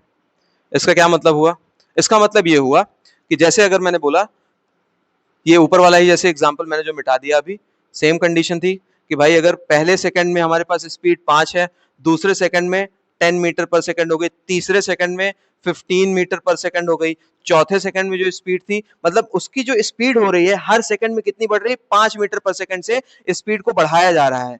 तो इस रेट को हम यूनिफॉर्म रेट बोलेंगे नहीं, हर सेकंड में कितने का डिफरेंस आ रहा है, 5 का आ रहा है, तो इसको हम यूनिफॉर्म एक्सेलरेशन बोलेंगे। अगर 5 का डिफरेंस ना आए, फॉर एग्जाम्पल 5 का डिफरेंस ना है, तो उसको हम क्या बोल सकते हैं, नॉन यूनिफॉर्म एक्सेलरेशन बोलेंगे। फिर जैसे नॉन यूनिफॉर्म एक्सेलरेशन का क्या मतलब हुआ, non uniform acceleration, non uniform acceleration का मतलब होता है if the rate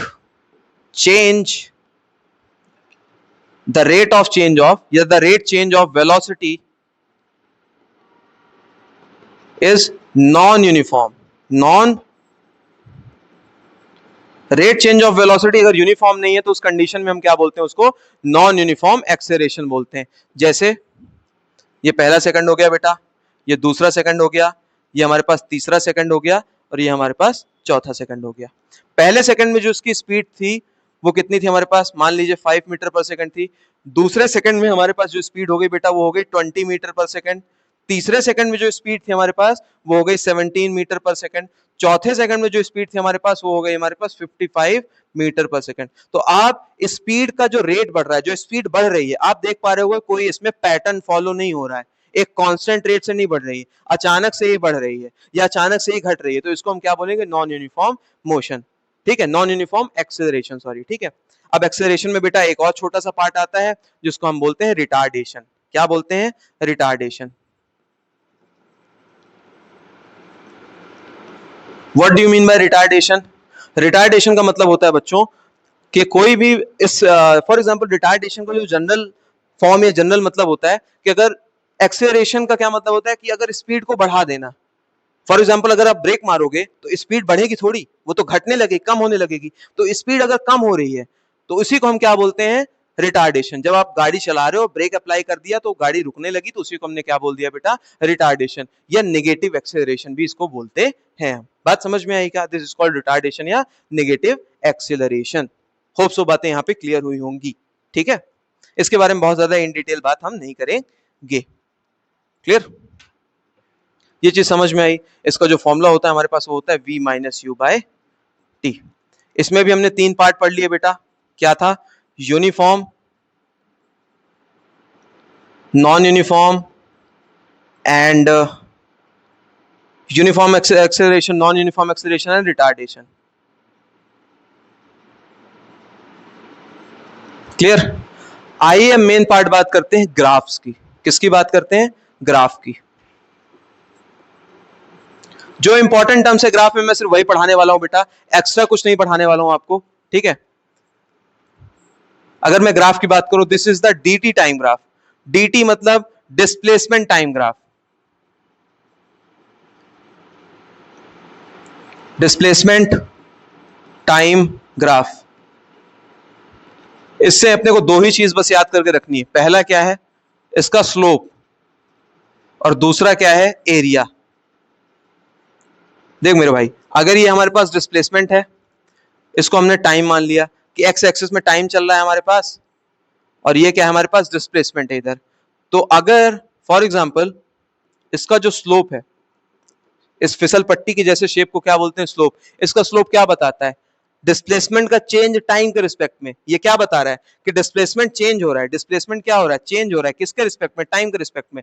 displacement change हो रहा है टाइम के रिस्पेक्ट में। ये यूनिफॉर्म मोशन है। हालांकि ये ग्राफ किसका है? देखो, यूनिफॉर्मली हर चीज बढ़ रही है, एक रेट से बढ़ रही है, फिक्स रेट से बढ़ रही है। इसको यूनिफॉर्म ग्राफ बोलेंगे हम, यूनिफॉर्म मोशन का। बात समझ में आ रही है क्या? तो rate of change of displacement with respect to time is known as what? इस velocity is known as what? इसका स्लोप क्या बताता है? डीटी टाइम ग्राफ का, डिस्प्लेसमेंट टाइम ग्राफ का वेलोसिटी। और जो उसका एरिया है बेटा, वो क्या बताता है? नथिंग, कुछ नहीं बताता। एरिया क्या मतलब? वो अगर फॉर एग्जांपल मैंने यहाँ पे एक ट्राइंगल खींच लिया, मैंने यहाँ पे एक ट्राइंगल बना लिया मेरे भाई, ये एक ट्राइंगल बन गया, ठीक है? इस ट्राइंगल की अगर मेरे को एरिया निकालनी है, तो आपने बोला सर इसकी एरिया निकालने को तो ट्राइंगल का जो बेसिक फॉर्मूला होता है वो होता है half into base into height. तो मैंने बोला ठीक है, हाफ बेस कितना है बेटा? यहाँ पे नीचे बेस मैंने देखा टाइम था, और जो इसकी हाइट थी, हाइट को मैंने क्या ले लिया? डिस्प्लेसमेंट। तो डिस्प्लेसमेंट इनटू टाइम क्या बताता है? कुछ नहीं, क्योंकि अपने को पता है कि speed equal to distance upon time होता है, या velocity equal to displacement upon time होता है। बट डिस्प्लेसमेंट इनटू टाइम क्या देता है? कुछ भी नहीं देता। डिस्प्लेसमेंट और टाइम का इनटू करने पे अपने को कोई ऐसा स्पेशल टर्म नहीं मिलता है। तो हम इसको क्या बोलेंगे? इसका जो एरिया होता है बेटा, वो क्या बताता है? कुछ भी नहीं बताता। बात समझ में आई क्या? आइए इसी में दूसरे ग्राफ की हम बात करते हैं। दूसरा ग्राफ है बेटा हमारे पास वीटी टाइम ग्राफ। दूसरा ग्राफ है बेटा हमारे पास VT time graph.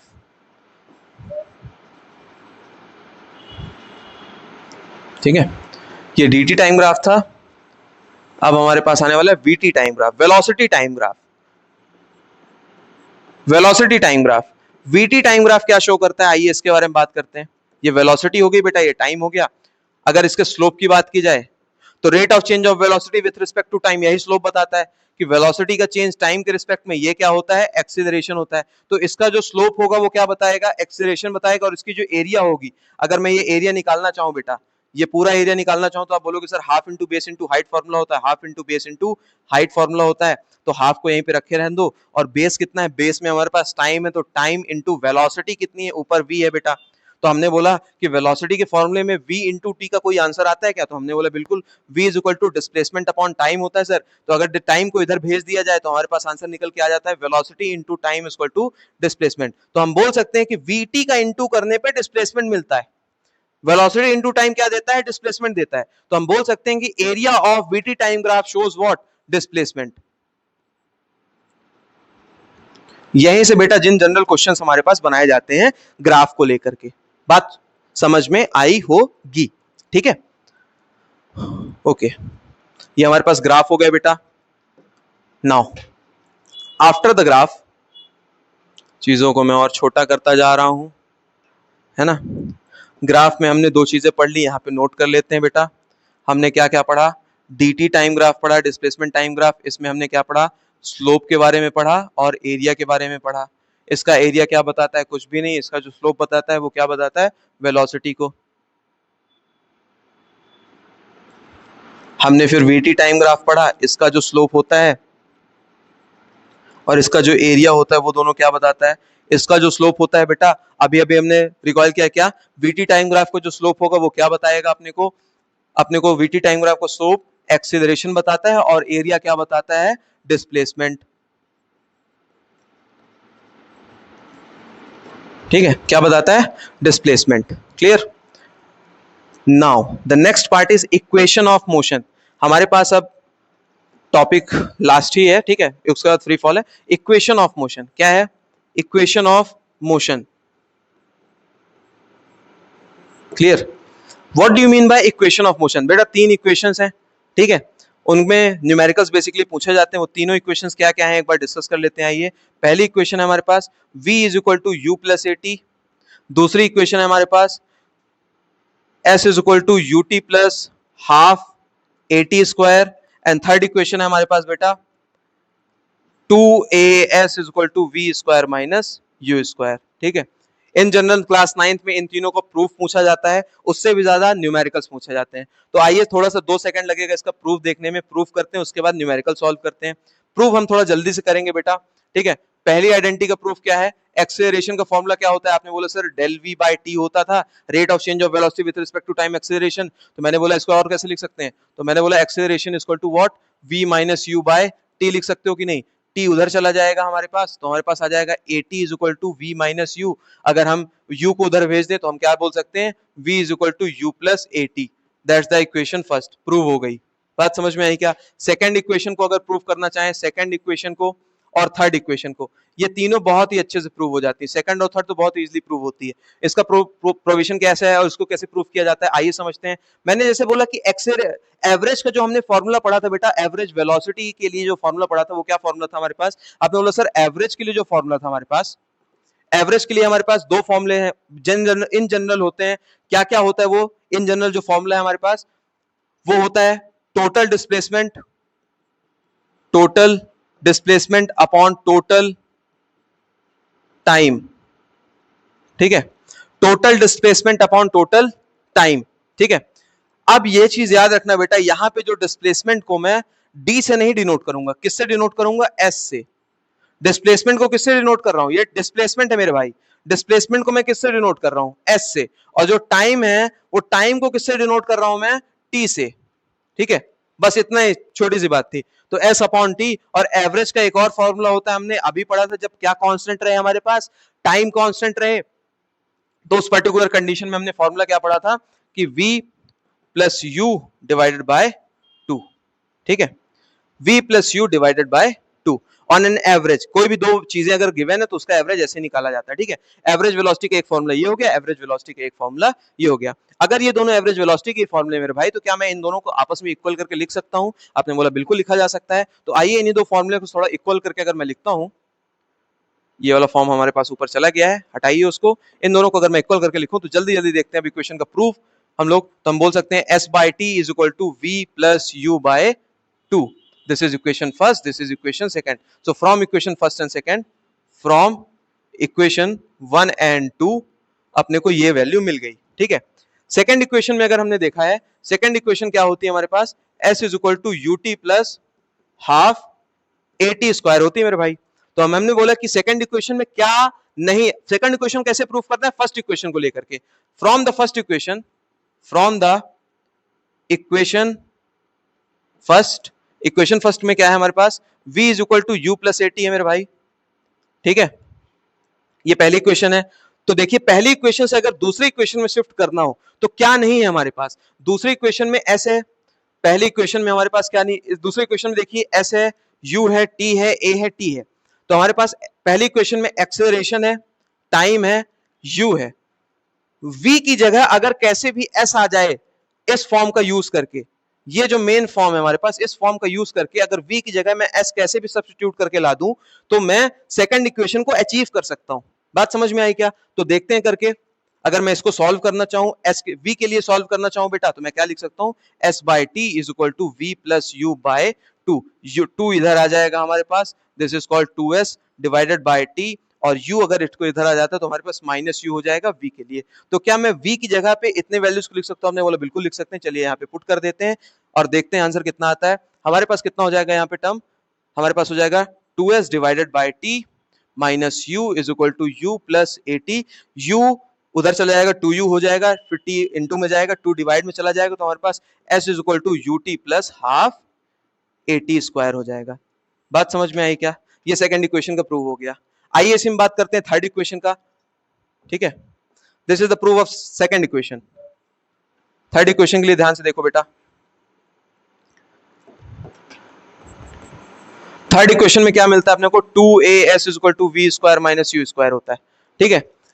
2as equal to V square minus you square है, तो अपने को देखना है कि फर्स्ट इक्वेशन में according to from first equation, from equation first, ये वाली इक्वेशन नहीं, from equation first, equation of motion, that is v is equal to u plus at, क्या नहीं है थर्ड इक्वेशन में, हमने बोला सर टाइम नहीं है थर्ड इक्वेशन में, तो यहां से अगर कुछ जुगाड़ करके टाइम की वैल्यू यहां सब्स्टिट्यूट कर दी जाए तो अपने पास थर्ड इक्वेशन मिल जाएगी कि नहीं, आपने बोला मिल सकती है, चलिए देखते हैं, क्योंकि थर्ड इक्वेशन में ए मतलब ए है हमारे पास, v है, u है, बट टाइम का यहाँ पे ड्यूरेशन अपने को दिख नहीं रहा है, मतलब v दिख रहा है, u दिख रहा है, a दिख रहा है, एस भी नहीं, पर कोई बात नहीं, बट हमारे पास क्या टाइम यहाँ पे नहीं होना चाहिए, टाइम को सब्स्टिट्यूट करके अगर इस फॉर्मूले से हम रखते हैं तो अपने को क्या मिल जाएगी, थर्ड इक्वेशन मिल जाएगी। आइए सब्स्टिट्यूट करते हैं, तो हमारे पास हो जाएगा v, अगर मैं इसी फॉर्मेट से सॉल्व करूं तो हमारे पास कितना आ जाएगा, किसके लिए सॉल्व कर रहे हैं हम, t के लिए, क्यों ना इसी पूरी वैल्यू को मैं रेसिप्रोकल करके लिख दूं, इसको पूरे को रेसिप्रोकल करूंगा बेटा, तो कितना आ जाएगा, t by S is equal to 2 by v plus U, इसको सॉल्व करेंगे बेटा तो आ जाएगा हमारे पास t is equal to 2s divided by v plus U, ठीक है, क्लियर। क्यों ना इसी t की वैल्यू को मैं यहां पे पुट कर दूं और देखूं क्या आंसर आता है, तो हमने बोला बिल्कुल पुट कर दीजिए सर, तो v, ये u उठ के अगर इधर आ जाएगा बेटा तो कितना हो जाएगा, v minus U is equal to 80 हो जाएगा। अब इसी t की जगह ये t की वैल्यू मैं यहां पे अगर पुट करना चाहूं तो कितना हो जाएगा, v minus U is equal to a into 2s divided by v plus U, ये v प्लस यू पूरा उठ के इधर डिवाइड में है तो उधर जाएगा तो इनटू में हो जाएगा, तो हमारे पास आ गया answer 2as is equal to v minus U और v प्लस यू। आपने इस वैल्यू को कहीं जानी पहचानी लग रही है, a प्लस बी और a माइनस बी की आइडेंटिटी क्या होता है हमारे पास, a square minus B square, अगर मैं लिखना चाहूँ यहाँ पर तो कितना हो जाएगा हमारे पास 2as is equal to v square minus you square. Hope so चीजें समझ में आई होंगी, ठीक है। इक्वेशन है बेटा, इक्वेशन में मैं भी कुछ नहीं कर सकता, ठीक है, इसके लिए कोई सर्टेन चीजें होती हैं, थोड़ा सा प्रूविंग में अपने को प्रॉब्लम जाएगी जाएगी, इसको 3-4 बार प्रैक्टिस करना ही पड़ेगा तभी जाके बनेगी, ऐसा हलवा नहीं है कि एक बार देख लिया तो बन गया, ठीक है। आइए अब मेन न्यूमेरिकल्स की बात करते हैं जो इसके लिए हमारे पास कोर कॉन्सेप्ट है, ठीक है। हमने अभी क्या देखा, तीनों ही इक्वेशन में, इक्वेशन नंबर 1, 2 एंड 3, तीनों इक्वेशन में हमने क्या देखा, v is equal to you plus A T, first equation, दूसरी कितनी है हमारे पास, s equal to UT plus half eighty square, third equation क्या है, 2as is equal to v square minus you square. मैंने बोला ये s क्या है, स्पीड नहीं, ये s क्या है, displacement, s means what, displacement, distance नहीं है बेटा, ये डिस्प्लेसमेंट है, ठीक है। v हो गया u, v means final velocity, u means initial velocity, acceleration, t means time. There are 5 variable terms, 5 variable terms हैं, कोई भी एग्जामिनर कोई भी पैटर्न क्वेश्चन आपको देखने को मिल जाए, ये 5 वेरिएबल टर्म्स में बेटा आपको 3 वेरिएबल टर्म्स गिवन होंगे और 2 वेरिएबल टर्म्स निकालने होंगे, तो इन 5 वेरिएबल टर्म्स को कैसे याद कर सकते हैं, वास्तु से, अगर आपका वास्तु शास्त्र अच्छा है तो न्यूमेरिकल्स आप लगा सकते हो। वास्तु, वास्तु मींस क्या, this is final velocity, final velocity, v means final, a means acceleration, s means displacement, t means time, u means initial velocity, ठीक है, ओके। आइए थोड़ा सा लेवल वाइज अब इसमें क्वेश्चन सॉल्व करते हैं। जैसे मैंने बोला कि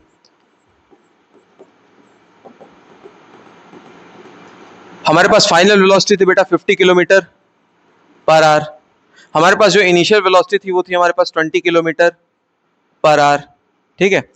जो हमारे पास टाइम लगा इसमें, इसको एक्सचेंज करने में, फॉर एग्जांपल और क्या दे दें हम लोग, 1 आवर टाइम हो गया, एस निकालना है और ए निकालना है, बताइए, ठीक है। 5 वेरिएबल टर्म्स है, 3 वेरिएबल टर्म्स हमेशा गिवन रहेंगे, 2 वेरिएबल टर्म्स आपको निकालने रहेंगे, इसमें एक्सेलरेशन कितना है और हमारे पास डिस्प्लेसमेंट कितनी होगी आपको बताना है। तो मैंने बोला न्यूमेरिकल को सॉल्व करने से पहले आपको तीनों इक्वेशंस याद होनी चाहिए। पहली क्या है, v is equal to you plus a t, दूसरी क्या है हमारे पास, s is equal to UT plus half eighty square, तीसरी इक्वेशन क्या है हमारे पास, 2as is equal to v square minus you square, ठीक है। 3 इक्वेशंस आपको मिल गई, 5 वेरिएबल टर्म्स है, 3 वेरिएबल टर्म्स गिवन है, 2 वेरिएबल टर्म्स में आपको आंसर निकालना है। तो अब इसके लिए क्या करना है, जैसे पहली बार मैं ही इक्वेशन अटेम्प्ट कर रहा हूं तो इक्वेशन अटेम्प्ट करने का, ये क्वेश्चन अटेम्प्ट करने का तरीका क्या होता है वो समझिए। पहला तरीका क्या है क्वेश्चन अटेम्प्ट करने का, फाइंड द राइट इक्वेशन। पहला स्टेप क्या है, find the right equation. Step wise solve करेंगे। पहला स्टेप क्या है, फाइंड द राइट इक्वेशन। सही इक्वेशन ये आपने चूज नहीं कर पाए तो खत्म हो आप। सेकंड स्टेप क्या है हमारे पास, सेकंड स्टेप है हमारे पास बेटा, verify whether the unit conversion में कोई प्रॉब्लम तो नहीं है। यूनिट कन्वर्जन में चेक करिए, यूनिट कन्वर्जन में कोई प्रॉब्लम तो नहीं है। अगर ये दो स्टेप आपको क्लियर मिलते हैं तब जाके आप फिर बेसिक मैथ्स लगा सकते हो। तीसरा स्टेप होता है हमारे पास बेसिक मैथ्स का, बेसिक मैथ्स। अब ये मैंने क्या बोला, एक बार आइए सॉल्व करते हैं चीजों को तो समझ में आएगा। क्वेश्चन क्या लिखा है हमारे पास, v इतना है, टाइम इतना है, u इतना है, एक्सेलरेशन और s निकालना है। ठीक है, तो पहला स्टेप क्या है हमारे पास, find the right equation. Right equation prove करनी है। मैंने क्या बोला, आप अभी तक क्लास 8 में linear equation in one variable पढ़ के आए हो, तो कहने का मतलब एक इक्वेशन में एक से ज्यादा अननोन टर्म्स नहीं होने चाहिए। अगर एक से ज्यादा अननोन टर्म्स होंगे तो हम उसका वैल्यू नहीं निकाल सकते। तो मैंने बोला कि चलिए मैं थर्ड वाली इक्वेशन लेकर के सॉल्व कर सकता हूं क्या ये, तो हमने देखा थर्ड वाली इक्वेशन के हिसाब से अगर सॉल्व करेंगे तो एक्सेलरेशन नहीं पता है, एस नहीं पता है, एक इक्वेशन में दो अननोन टर्म्स मिल गए, ये वाली इक्वेशन लगेगी क्या, नहीं लगेगी। फिर मैंने बोला चलो दूसरा इक्वेशन देखते हैं, एस पता है क्या, नहीं पता है, ए पता है क्या, नहीं पता है, एक्सेलरेशन। तो एक इक्वेशन में दो अननोन टर्म्स मिल गए, सेकंड इक्वेशन भी नहीं लगा पाएंगे हम। पहली इक्वेशन देखते हैं, वी पता है क्या, जी हाँ बिल्कुल वी पता है, यू पता है, ए पता है, ए हमको नहीं पता है भाई क्या है, और टाइमिंग अपने को गिवन है। तो पहली इक्वेशन से तो एक्सेलरेशन निकाल पाना पॉसिबल है। तो आइए फर्स्ट इक्वेशन से एक्सेलरेशन निकालते हैं बेटा। So according to first equation आप देख सकते हो पहला स्टेप हमने कर लिया है, इक्वेशन चूज कर ली है कि पहली इक्वेशन लगने वाली है v is equal to you plus A t. v कितना है मेरे भाई, v है हमारे पास 50 किलोमीटर पर आवर। u कितना है हमारे पास, u है हमारे पास 20 किलोमीटर पर आवर। हमारे पास अगर मैं एक्सेलरेशन की बात करूं तो एक्सेलरेशन कितना है, यही तो फाइंड आउट करना है, और टाइम कितना है 1 आवर। ठीक है, तो अगर हमने इस इक्वेशन से अगर मैं देखना चाहूं तो हमारे पास कितना आ जाएगा, फाइनल वेलोसिटी माइनस ये, तो एक्सेलरेशन की वैल्यू हमारे पास कितनी आ जाएगी मेरे भाई। एक्सेलरेशन अगर मैं सॉल्व करना चाहूं तो इधर अगर हमारे पास आंसर आता है तो this is all about what. हमने दूसरा स्टेप क्या देखा, यूनिट कन्वर्जन। यूनिट में कोई दिक्कत तो नहीं, ये किलोमीटर पर आवर में है, ये किलोमीटर पर आवर में है, और टाइम भी आवर में है, तो सारी यूनिट सेम है, क्योंकि अपने को पता है ना कि सेम यूनिट्स का ही plus minus into N divide किया जा सकता है। आपने बोला सर सेम यूनिट कैसे, मैंने बोला कि अगर 500 मीटर लिखा है बेटा और 5 किलोमीटर लिखा है तो इन दोनों को इनटू थोड़ी कर सकते हो आप। जनरली इनटू करके क्या लिखोगे, 2500 मीटर की किलोमीटर। बात समझ में आ रही है क्या, तो ऐसे आप नहीं कर सकते, दोनों ही यूनिट्स को क्या करना पड़ेगा, आपको सेम रखना पड़ेगा। मीटर ले रहे हो तो दोनों को मीटर लो, दोनों को किलोमीटर लेना हो तो चेंज करिए आप। ठीक है, और फिर जाके चीजों को सॉल्व करना है। तो एक्सेलरेशन कितना हो जाएगा, ये हमारे पास माइनस होगा 30 kilometre per r square, per hour square में होगा, क्योंकि जैसे हमने एक्सेलरेशन की यूनिट पढ़ी ना, एक्सेलरेशन या तो मीटर पर सेकंड स्क्वायर में होगा या तो किलोमीटर पर आवर स्क्वायर में। This is the acceleration. बात समझ में आ गई होगी। ठीक है, आइए एक दो क्वेश्चन और सॉल्व करते हैं।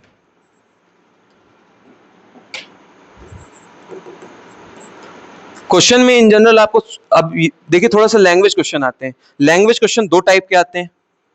पहला टाइप क्या है हमारे पास, और पहला टाइप क्या है, व्हेन अ ट्रक और अ कार स्टार्ट्स फ्रॉम रेस्ट। जब भी कोई चीज रेस्ट से स्टार्ट होती है, ठीक है, दो डिकोडिंग वाले पार्ट आएंगे। सबसे पहले वास्तु के फॉर्म में डिकोड करना सीखना है। दो डिकोडिंग वाले पार्ट क्या है, when we start a car और फ्रॉम द रेस्ट, और रेलवे लाइन और द रेल स्टार्ट और the train starts from the rest. तो इसका क्या मतलब होता है, when a car starts from the rest, when a car start from the rest, when the car starts from the rest, इसका क्या मतलब होता है, इनिशियल वेलोसिटी उस कंडीशन में जीरो होगी। अरे भाई ये गाड़ी है, ये रुकी हुई थी, अब स्टार्ट हुई है ना, जब रुक के स्टार्ट हुई मतलब अभी तक वो किसमें थी, रुकी हुई थी, तो डिकोडिंग यू क्या होगा, जीरो। और दूसरा टाइप का डिकोडिंग क्या होता है हमारे पास, when a driver applies a brake. जब ड्राइवर ब्रेक अप्लाई करेगा तो फाइनल वेलोसिटी क्या हो जाएगी, जीरो हो जाएगी। क्यों फाइनल वेलोसिटी? भाई गाड़ी मूव कर रही है, जैसे ये गाड़ी है, फॉर एग्जाम्पल ये गाड़ी है, ये गाड़ी मूव कर रही है, मूव कर रही है, इसमें ब्रेक लगा तो रुक जाएगी, एक कंडीशन में जाने के बाद धीरे होगी फिर रुक जाएगी। तो इसका मतलब फाइनल वेलोसिटी क्या हो जाएगी, जीरो। ये दो चीजें क्या रहती हैं अपने को इनडायरेक्ट वे में गिवन रहती, इनडायरेक्ट वे में क्या रहती, गिवन रहती। आइए इसके पीछे के कुछ क्वेश्चन सॉल्व करते हैं, तब चीजें समझ में आएंगी। ठीक है, जैसे फॉर एग्जाम्पल क्वेश्चन में लिखा हुआ है, a car starts from the rest and attain a velocity of 50 meter per second, 50 kilometer per hour, and in a time interval of 2 minutes, in a time interval of 2 minutes, find the displacement and second thing is find the acceleration। ठीक है, दोनों चीज आपको बतानी है इस condition में भी। तो हमने क्या बोला, a car starts from the rest, कोई कार रेस्ट से स्टार्ट हो रही है तो वास्तु का फॉर्म लिखो पहले, मैं डिकोड करके डायरेक्ट लिखा रहा हूं। अ car starts from the rest, इसका क्या मतलब हुआ, u जीरो है, u जीरो गिवन नहीं था, डायरेक्ट लिखना पड़ा आपको। ठीक है, दूसरा v की वेलोसिटी, v किसमें है हमारे पास, 50 किलोमीटर पर आवर के फॉर्म में है। टाइम जो ड्यूरेशन है हमारे पास बेटा, टाइम जो है, या फिर मीटर पर सेकंड ले लेते हैं, इसको हम मीटर पर सेकंड ले लेते हैं। ठीक है, जो टाइम है हमारे पास वो है बेटा अप्रोक्सीमेटली 2 मिनट्स। ठीक है, एस निकालना है, ए निकालना है। तो हमने देखा यू टी वी लिखा हुआ है हमारे पास, कौन सी इक्वेशन लगेगी, पहली वाली। क्यों, v is equal to you plus A t. पहले तो इक्वेशन फाइंड आउट करना है, कौन सी लगेगी, देखो इसमें v गिवन है, u गिवन है, टाइम गिवन है। एक इक्वेशन में एक ही अननोन टर्म है तो पहली वाली इक्वेशन ही लगेगी। अगर दो अननोन टर्म्स रहते तो ये पहली इक्वेशन को छोड़िए, दूसरे इक्वेशन में आइए। पहला स्टेप क्लियर हो गया। दूसरा स्टेप क्या है हमारे पास कि भाई यूनिट में तो कोई दिक्कत नहीं है, हमने बोला यूनिट में दिक्कत है, ये किलोमीटर, ये मीटर पर सेकंड में है और ये किसमें, मिनट में है। ये मीटर पर सेकंड में है तो इसको भी किसमें कन्वर्ट करिए, सेकंड में कन्वर्ट करिए। ठीक है, 2 मिनट को जब सेकंड में आप कन्वर्ट करोगे तो कितना हो जाएगा बेटा हमारे पास, 6 टू द 12 120 सेकंड्स। कितना हो जाएगा, 120 सेकंड्स। अब जाके आप पूरी वैल्यूज पुट करिए और एक्सेलरेशन का आंसर लाइए। बात समझ में? अब मैं इसको सॉल्व करने वाला नहीं हूं, सॉल्व करिए आप लोग। इसमें और कैसे कैसे क्वेश्चंस बन सकते हैं बेटा, आइए टाइप ऑफ क्वेश्चंस इसमें डिस्कस करते हैं। ये पहला टाइप हो गया था हमारे पास। ठीक है, अब आपको और कैसे कैसे क्वेश्चंस मिल सकते हैं, जैसे फॉर एग्जांपल इनिशियल वेलोसिटी अगर किसी की है हमारे पास 20 मीटर पर सेकंड है और हमारे पास ये हमारे पास for example 100 kilometre per hour है, टाइम हमारे पास है 3 मिनट्स है, एस निकालना है, टी निकालना है। तो आपने बोला गुरुजी इसमें इक्वेशन कौन सी लगेगी, पहली इक्वेशन लग रही है v is equal to you plus A t, लेकिन इसमें यूनिट का बड़ा दिक्कत है भाई, यूनिट इसमें मिनट में, मीटर पर सेकंड, किलोमीटर पर आवर। या तो सबको किलोमीटर पर आवर में चेंज करो, इसको भी आवर में चेंज करो, इसको भी किलोमीटर पर आवर में चेंज करो, या तो इसको किसमें चेंज कर दो भाई, मीटर पर सेकंड में चेंज कर लो, और इसको किसमें चेंज कर लो, सेकंड्स में चेंज कर लो। तो आपने बोला सर कर सकते हैं, बिल्कुल कर सकते हैं। किसी भी चीज को किलोमीटर पर आवर में चेंज करना है तो 5/18 से इंटू करते हैं। किससे इंटू करते हैं, जब भी कभी भी किसी को किलोमीटर पर आवर से मीटर पर सेकंड में चेंज करना होता है बेटा, तो किससे मल्टीप्लाई करना पड़ता है, 5/18 से। और जब भी किसी को मीटर पर सेकंड से किलोमीटर पर आवर में बदलना होता है तो 18/5 से मल्टीप्लाई कर देना, बस कन्वर्जन हो जाएगा। ठीक है, आपने सब यूनिट कन्वर्ट कर ली। यूनिट कन्वर्ट करने के बाद फिर जो आएगा आप पहले क्वेश्चन में रखेंगे और आंसर लाएंगे। बात समझ में आई? तो कॉन्सेप्ट क्या है, वास्तु है, 5 केसेस गिवन रहते हैं, 5 there are 5 variables and 3 variables आपको पता रहेंगे डायरेक्ट या इनडायरेक्ट वे में, और आपको आंसर लाना होगा। बात समझ में आई क्या? अब इसका दूसरा टाइप क्या था कि जब ड्राइवर क्या अप्लाई करेगा, ब्रेक।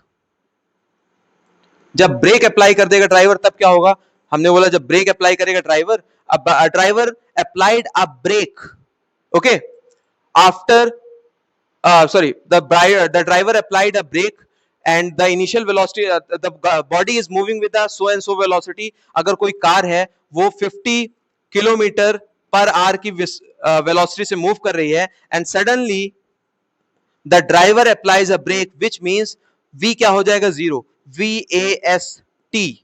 ठीक है, और कितना टाइम लगा इसको रेस्ट में आने के लिए, वो क्वेश्चन में गिवन है, वो है हमारे पास 4 मिनट। कितना लगा, 4 मिनट। तो एस बताना है और एक्सेलरेशन बताना है। 110% इसमें एक्सेलरेशन नेगेटिव आने वाला है। क्यों, एक्सेलरेशन जो फॉर्मूला भी होता है पहली क्वेश्चन से भी निकालोगे तो नेगेटिव ही आएगा। कैसे नेगेटिव आएगा चलिए देख लेते हैं एक बार। अगर मैं इसी को सॉल्व करना चाहूं तो ये मिनट में है बेटा, इसको किसमें कन्वर्ट कर लीजिए आप, सेकंड्स में चेंज कर लीजिए। सेकंड में क्यों, ये किलोमीटर पर आ रहा है, इसको या तो मीटर पर सेकंड में चेंज करिए, तो इसको किसमें चेंज कर लीजिए, आवर में। जो आपको पसंद हो कन्वर्जन का मेथड, आप वो कन्वर्जन यूज कर सकते हैं। बात समझ में आई क्या? और उसके बाद फिर आप डायरेक्टली फर्स्ट इक्वेशन में रखेंगे, ए की वैल्यू और एस की वैल्यू यहां से फाइंड आउट कर लेंगे। तो ये भी आपके लिए होमवर्क रहेगा। बात समझ में आई क्या? ठीक है, ये हो गए हमारे पास कुछ सॉल्यूशंस और कुछ प्रॉब्लम्स। ठीक है, न्यूमेरिकल्स तो बेटा जितना करा दिया जाए उतना ही कम है, बट लेक्चर को बहुत लंबा नहीं खींचना है। आइए बात करते हैं पहली स्लाइड्स पे, फिर आ गए हम लोग। हमने क्या बात कर ली, इक्वेशन ऑफ मोशन की बात कर ली बेटा। इक्वेशन ऑफ मोशन के बाद हमारे पास कॉन्सेप्ट आ जाता है, लास्ट ही चल रहा है अब, फ्री फॉल,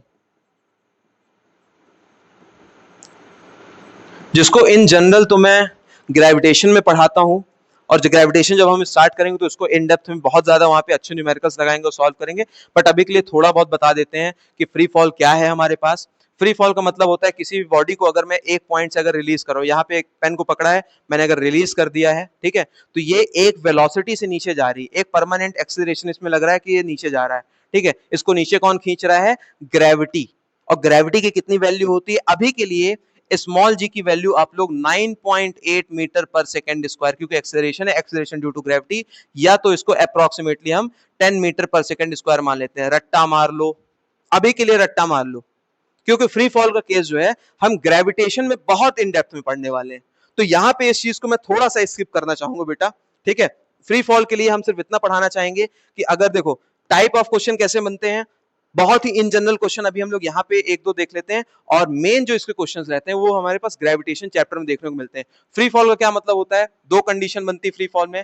पहला केस क्या है, पहले टाइप के क्वेश्चन क्या बनते हैं हमारे पास, कि जब किसी भी बॉडी को जेंटली ड्रॉप किया जाता है, जब किसी भी बॉडी को बेटा क्या ड्रॉप किया जाता है, जेंटली ड्रॉप किया जाता है, तो according to the concept of vastu, vastu को कॉन्सेप्ट थोड़ा सा बदल जाता है फ्री फॉल के केस में। v को हम v ही पढ़ते हैं फ्री फॉल में, एक्सेलरेशन को स्मॉल g से डिनोट किया जाता है, s को हम h बोलते हैं, क्योंकि हमने डिस्प्लेसमेंट, हम लीनियर मोशन पे डिस्प्लेसमेंट नापते हैं, लेकिन अगर वर्टिकल मोशन है तो वर्टिकल मोशन में क्या नापते हैं, डिस्प्लेसमेंट थोड़ी बोलते हैं, उसको क्या बोलते हैं, हाइट। s को हम क्या बोलते हैं, हाइट, t को t ही बोलते हैं, u को u ही बोलेंगे। ठीक है, इसमें जितने भी इक्वेशंस होगी, जेंटली ड्रॉप अगर किसी बॉडी को हम लोग कर रहे हैं तो इस केस में कैसे बनता है, if a body is dropped from a height of a tower h gently, if we drop a body gently from a tower height 100 metre या कितना भी हो सकता है उस पर्टिकुलर कंडीशन में, उस कंडीशन में हमारे को क्या देखने को मिलता है, हिडन फॉर्म में क्या क्या चीजें रहती हैं इसमें, हिडन फॉर्म में क्या क्या चीजें रहती हैं, u0 होता है। क्या मैंने इस पेन को धक्का दिया नीचे, नहीं, नॉर्मल फेंका, तो इनिशियल वेलोसिटी क्या होगी बेटा, जीरो, इनिशियल वेलोसिटी होगी जीरो, और g की वैल्यू हमारे पास फिक्स रहती है, जी की वैल्यू यहां पे पहले से ही फिक्स रहती है, कितनी, 9.8 मीटर पर सेकेंड स्क्वायर, या तो इसको अप्रोक्सीमेटली हम लोग 10 मीटर पर सेकेंड स्क्वायर बोलते हैं। यू पता है आपको, जी पता है आपको। अगर एग्जामिनर ने सिर्फ और सिर्फ आपको क्वेश्चन ऐसा दिया कि a body is dropped from a tower and it takes 3 second to reach the ground, find the height of the tower, अब आप क्या बोलोगे कि सर क्वेश्चन में तो केवल लिखा गया है कि 3 सेकेंड, टाइम कितना गिवन है, सिर्फ आपको टाइम गिवन है कि एक टावर से किसी भी बॉडी को फेंका जा रहा है, कैसा, फ्रीली, फ्री फॉल कराया जा रहा है, जेंटली ड्रॉप किया जा रहा है, और उसको 3 सेकेंड लगते हैं ग्राउंड को टच करने में। बता दीजिए इसका हमारे पास कितना, इसकी हाइट बतानी है आपको। तो आपने बोला सर आपने वास्तु के कॉन्सेप्ट से पढ़ाया था, वास्तु के कॉन्सेप्ट से पढ़ाया था कि 3 चीजें हमेशा ही गिवन होंगी, 2 चीजें पूछी जाएंगी, तो इसमें तो टाइम बस गिवन है। मैंने बोला 2 चीजें हिडन है, फ्री फॉल कंडीशन में 2 चीजें पहले से ही फिक्स होती हैं, क्या, u क्या होगा, 0, और a की जगह हम क्या बोलते हैं, a को a न लेकर के क्या नाम देते हैं, g देते हैं, और g की वैल्यू कितनी होती है, 10 मीटर पर सेकेंड स्क्वायर अप्रोक्सीमेटली मान लो। ठीक है, 2 चीजें गिवन है, टाइम कितना है हमारे पास, 3 सेकेंड है। बता दीजिए s की वैल्यू क्या होगी, तो आपने बोला सर s के लिए तो हमारे पास फॉर्मूला है ut plus half gt square, वहां पे हम क्या ले रहे हैं भाई, 80 स्क्वायर लेते हैं, वही 80 को हम यहाँ पे क्या बोल देंगे, gt बोल देंगे, तो s की जगह क्या हो जाएगा, h हो जाएगा, ऐसे ही पूछा जा रहा है तो s को हटा करके यहाँ पे s लिख दो, h is equal to ut plus half gt square, तो इसका आंसर हमारे पास कितना आ जाएगा बेटा, h is equal to ut पूरा 0 हो जाएगा क्योंकि u 0 था तो t इंटू होगा 0 हो जाएगा, हाफ इंटू g की वैल्यू हमारे पास 10 ले लो अप्रोक्सीमेटली, 9.8 लेके सॉल्व करते हैं बट 10 ले लो। यूनिट में कन्वर्जन तो नहीं है, कहीं कन्वर्जन नहीं थे, ये सेकंड में है, ये भी सेकंड में है, तो यूनिट कन्वर्जन में कोई डाउट नहीं हुआ। इक्वेशन भी सेलेक्ट कर ली हमने, इंटू कर लेंगे किससे, टाइम से 3 इंटू 3 हो जाएगा 5, 5 3 15, 15 3 45, तो हाइट हमारे पास हो जाएगी 45 मीटर। ठीक है, तो फ्री फॉल के बेटा ये कॉन्सेप्ट बनता है। अब एक और केस बनता है फ्री फॉल में कि डाउनवर्ड डायरेक्शन से अगर अपवर्ड डायरेक्शन में किसी बॉडी को थ्रो किया जाएगा तो v उसमें 0 होगा, वो हम ग्रेविटेशन में बात करेंगे। ठीक है, okay, now the last topic बेटा UCM. Last topic is UCM. Okay, uniform circular motion. Uniform circular motion में क्या पार्ट है हमारे पास,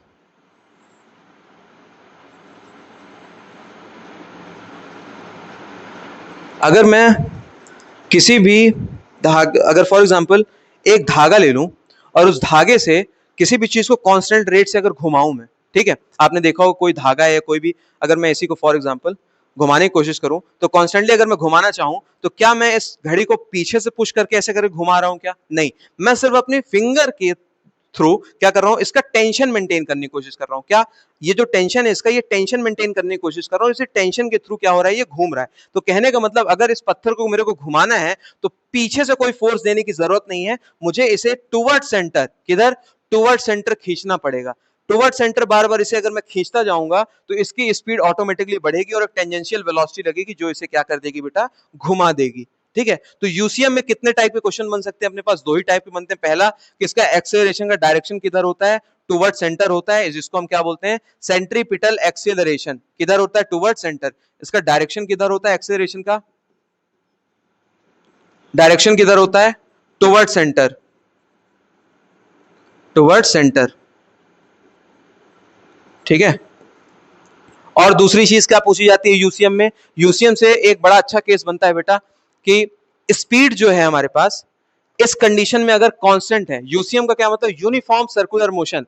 यूनिफॉर्म सर्कुलर मोशन में स्पीड क्या है, कांस्टेंट है, बट वेलोसिटी कांस्टेंट नहीं है। क्या बोल रहे हो ये गुरुजी, इसका क्या मतलब समझ में आया आपको, कि भाई अगर यहां से ये वेलोसिटी फॉर एग्जांपल 5 मीटर पर सेकंड से मूव कर रही है, यहां पे भी इसकी 5 मीटर पर सेकंड ही है स्पीड, तो मैंने बोला कि स्पीड तो सेम ही है दोनों कंडीशन पे। यहां पे भी इसकी स्पीड क्या है, 5 मीटर पर सेकंड है, यहां पे भी इसकी स्पीड क्या है, 5 मीटर पर सेकंड है। मैंने बोला स्पीड तो इसकी सेम है हर जगह पे, स्पीड तो इसकी हर जगह पे सेम है, बट डिफरेंस क्या है, डायरेक्शन का। What do you mean by vector quantities, all the vector quantities are dependent upon magnitude plus direction. तो इसका मैग्नीट्यूड तो नहीं बदल रहा मेरे भाई कहीं पे, सब जगह 5 ही है, बट डायरेक्शन बदल रहा है। तो डायरेक्शन के चेंज से क्या बदल जाती है, हमारी वेलोसिटी चेंज हो जाती है। तो अगर डायरेक्शन के चेंज से वेलोसिटी बदलती है तो क्यों ना, अगर जो हम सोच पा रहे हैं मैथमेटिकल, क्या इसका आंसर है, बिल्कुल मैथमेटिकल आंसर है। आइए देखते हैं, अगर इसकी वेलोसिटी वाकई में बदल रही होगी, अगर इसकी वेलोसिटी वाकई में चेंज हो रही होगी तो एक्सेलरेशन की वैल्यू कुछ ना कुछ आएगी, एक्सेलरेशन जीरो नहीं होगा अगर वेलोसिटी बदल रही है तो। मैंने बोला कि इस डायरेक्शन में डाउनवर्ड डायरेक्शन में मूव कर रहा है, यहीं पे ये किस डायरेक्शन में, अगर मैं सिमिलर कंडीशन ले लूं यहां से, ये अपवर्ड डायरेक्शन में 5 मीटर पर सेकंड से मूव कर रहा है। ठीक है, आपने बोला ठीक है इसको प्रूफ करके दिखाइए, तो मैंने बोला चलो प्रूफ करते हैं भाई। कि आपको दिख रहा है सर स्पीड भी सेम है वेलोसिटी भी, तो हम यही समझते नहीं, डायरेक्शन चेंज होने पे वेलोसिटी बदल जाती है। और हमने एक्सेलरेशन का फॉर्मूला क्या पढ़ा है, rate of change of velocity with respect to time is known as acceleration, is known as acceleration. बात समझ में आई क्या, तो acceleration equal to final velocity minus initial velocity divided by time. तो एक्सेलरेशन, इनिशियल वेलोसिटी अगर मैं बेटा किसको मान लूं, इनिशियल वेलोसिटी अगर मैं इसको मान लेता हूं, ठीक है, फॉर एग्जांपल इनिशियल वेलोसिटी अगर मैं इसको मान लेता हूं, this is the initial velocity, initial velocity, इसको मैं मान लेता हूं बेटा फाइनल वेलोसिटी। क्या मान लेता हूं, फाइनल वेलोसिटी। अब कोई कोऑर्डिनेट सिस्टम वाला ज्ञान नहीं लगा देगा यहाँ पे कि सर कोऑर्डिनेट सिस्टम आपने पढ़ाया है, ये वाई एक्सिस पॉजिटिव है, ये वाई एक्सिस नेगेटिव है, ये तो नेगेटिव साइड जा रहा है, ये पॉजिटिव साइड जा रहा है। हाँ, कोऑर्डिनेट सिस्टम वाला ज्ञान भी लगाया जा सकता है, बट मैंने क्या बोला, जब तक डायरेक्शन न गिवन हो तब तक कोऑर्डिनेट सिस्टम वाला ज्ञान मत लगाइएगा। ठीक है, जब डायरेक्शन पर्टिकुलर गिवन हो कि ये नॉर्थ से साउथ जा रहा है, साउथ से नॉर्थ जा रहा है, तब लगाइएगा। नहीं गिवन है मत लगाइए, डायरेक्टली क्या पूछिए, जो हम पहली वेलोसिटी अगर यहां से हमने इसको मार्क करना चालू किया, यहां से हमने इसको देखना चालू किया प्लेस ए से, और प्लेस बी पे जाके ये एंड हुआ है, जहां से हमने इसको देखना ऑब्जर्व करना चालू किया है, उस प्लेस को हम क्या मानेंगे, पॉजिटिव मोशन। अगर वो ऊपर मूव कर रहा था तो उसको हमने क्या मान लिया, पॉजिटिव मोशन। तो फाइनल वेलोसिटी क्या है हमारे पास, डाउनवर्ड डायरेक्शन में। किधर है मेरे भाई, नीचे साइड है। फाइनल वेलोसिटी किधर है, डाउनवर्ड डायरेक्शन में। फाइनल वेलोसिटी ये हो गई, इनिशियल वेलोसिटी हमारे पास इतनी है। तो अगर हम यहाँ पे देखा जाए, मैं अगर निकालना चाहूं इस पर्टिकुलर कंडीशन में, ये इनिशियल वेलोसिटी थी, ये फाइनल वेलोसिटी थी। तो फाइनल वेलोसिटी अगर मैं for example north east west north south वाला फॉर्मेट ना लेकर के इसको जनरली फॉर्म में सॉल्व करूं, तो फाइनल वेलोसिटी हमारे पास कितनी ले लेंगे हम, अगर इसको मान के सॉल्व करें तो कितनी हो जाएगी, 5 मीटर पर सेकेंड। और इनिशियल वेलोसिटी कितनी थी हमारे, अगर मैं इसको इनिशियल मान लेता हूं फॉर एग्जाम्पल, ताकि आप लोगों को कंफ्यूजन ना हो, इसको मैं इनिशियल वेलोसिटी मान लेता हूं बेटा ए, इसको मैं मान लेता हूं इनिशियल वेलोसिटी बी, और मैं इसको मान लेता हूं नॉर्थ, इसको मान लेता हूं साउथ। मैंने लो डायरेक्शन भी दे दी। अब डायरेक्शन के हिसाब से चीजों को अगर मैं सॉल्व करना चाहूं, तो आपको तो दिख रहा है सर चारों तरफ ये 5 5 5 है, तो वेलोसिटी कहां बदली, मैंने बोला देखो बदलते हैं वेलोसिटी को। वेलोसिटी, फाइनल वेलोसिटी क्या है हमारे पास, ये हमारे पास इनिशियल वेलोसिटी हमने ले ली है, चेंज कर रहे हैं भाई, इसको हमने ले ली है इनिशियल वेलोसिटी, और ये हमारे पास है फाइनल वेलोसिटी। फाइनल वेलोसिटी का डायरेक्शन कहाँ है, ऊपर की तरफ है। तो फाइनल वेलोसिटी कितनी लेंगे, 5 मीटर पर सेकेंड। इनिशियल माइनस का साइन ये पहले था, माइनस इनिशियल वेलोसिटी किधर है, डाउनवर्ड डायरेक्शन में है, तो हम इसको क्या ले लेंगे, -5 मीटर पर सेकेंड डिवाइडेड बाय टाइम। ध्यान से देखिए एक्सेलरेशन की जो वैल्यू है वो जीरो नहीं आ रही, कितनी आ रही है हमारे पास, 10 मीटर पर सेकेंड डिवाइडेड बाय टाइम आ रही है। अगर मैंने इसको उस कंडीशन में इनिशियल वेलोसिटी और फाइनल लिया होता तो आंसर -10 आ जाता, बस इतना ही डिफरेंस पड़ता। मैंने इनिशियल फाइनल इसलिए चेंज किया ताकि आंसर थोड़ा पॉजिटिव में आए, क्योंकि नेगेटिव में आंसर अगर ला देता तो 3 4 बच्चे नाराज हो जाते, अरे सर नेगेटिव में आ रहा है आंसर, मजा नहीं आया। बात समझ में आई क्या, ठीक है। तो जो हमने सोचा तो मैथमेटिकली अपने को वो आंसर मिल गया है, ठीक है। तो होप सो लेक्चर यहां तक बेटा समझ में आया होगा आपको। आइए वापस से फर्स्ट स्लाइड में चलते हैं। हमने फ्री फॉल पढ़ा, और लास्ट में फ्री फॉल के बाद हमने क्या पढ़ा है, सर्कुलर मोशन पढ़ा है, ठीक है। सर्कुलर मोशन में अपने को दो चीजें ध्यान रखनी है कि इसका जो एक्सेलरेशन यूनिफॉर्म, सर्कुलर मोशन में अपने को दो चीजें ध्यान रखनी है। पहला टर्म क्या है हमारे पास यूसीएम में बेटा, पहली कंडीशन क्या है यूनिफॉर्म सर्कुलर मोशन में, कि जो इसका डायरेक्शन होता है एक्सेलरेशन का वो किधर होता है, टुवर्ड्स सेंटर।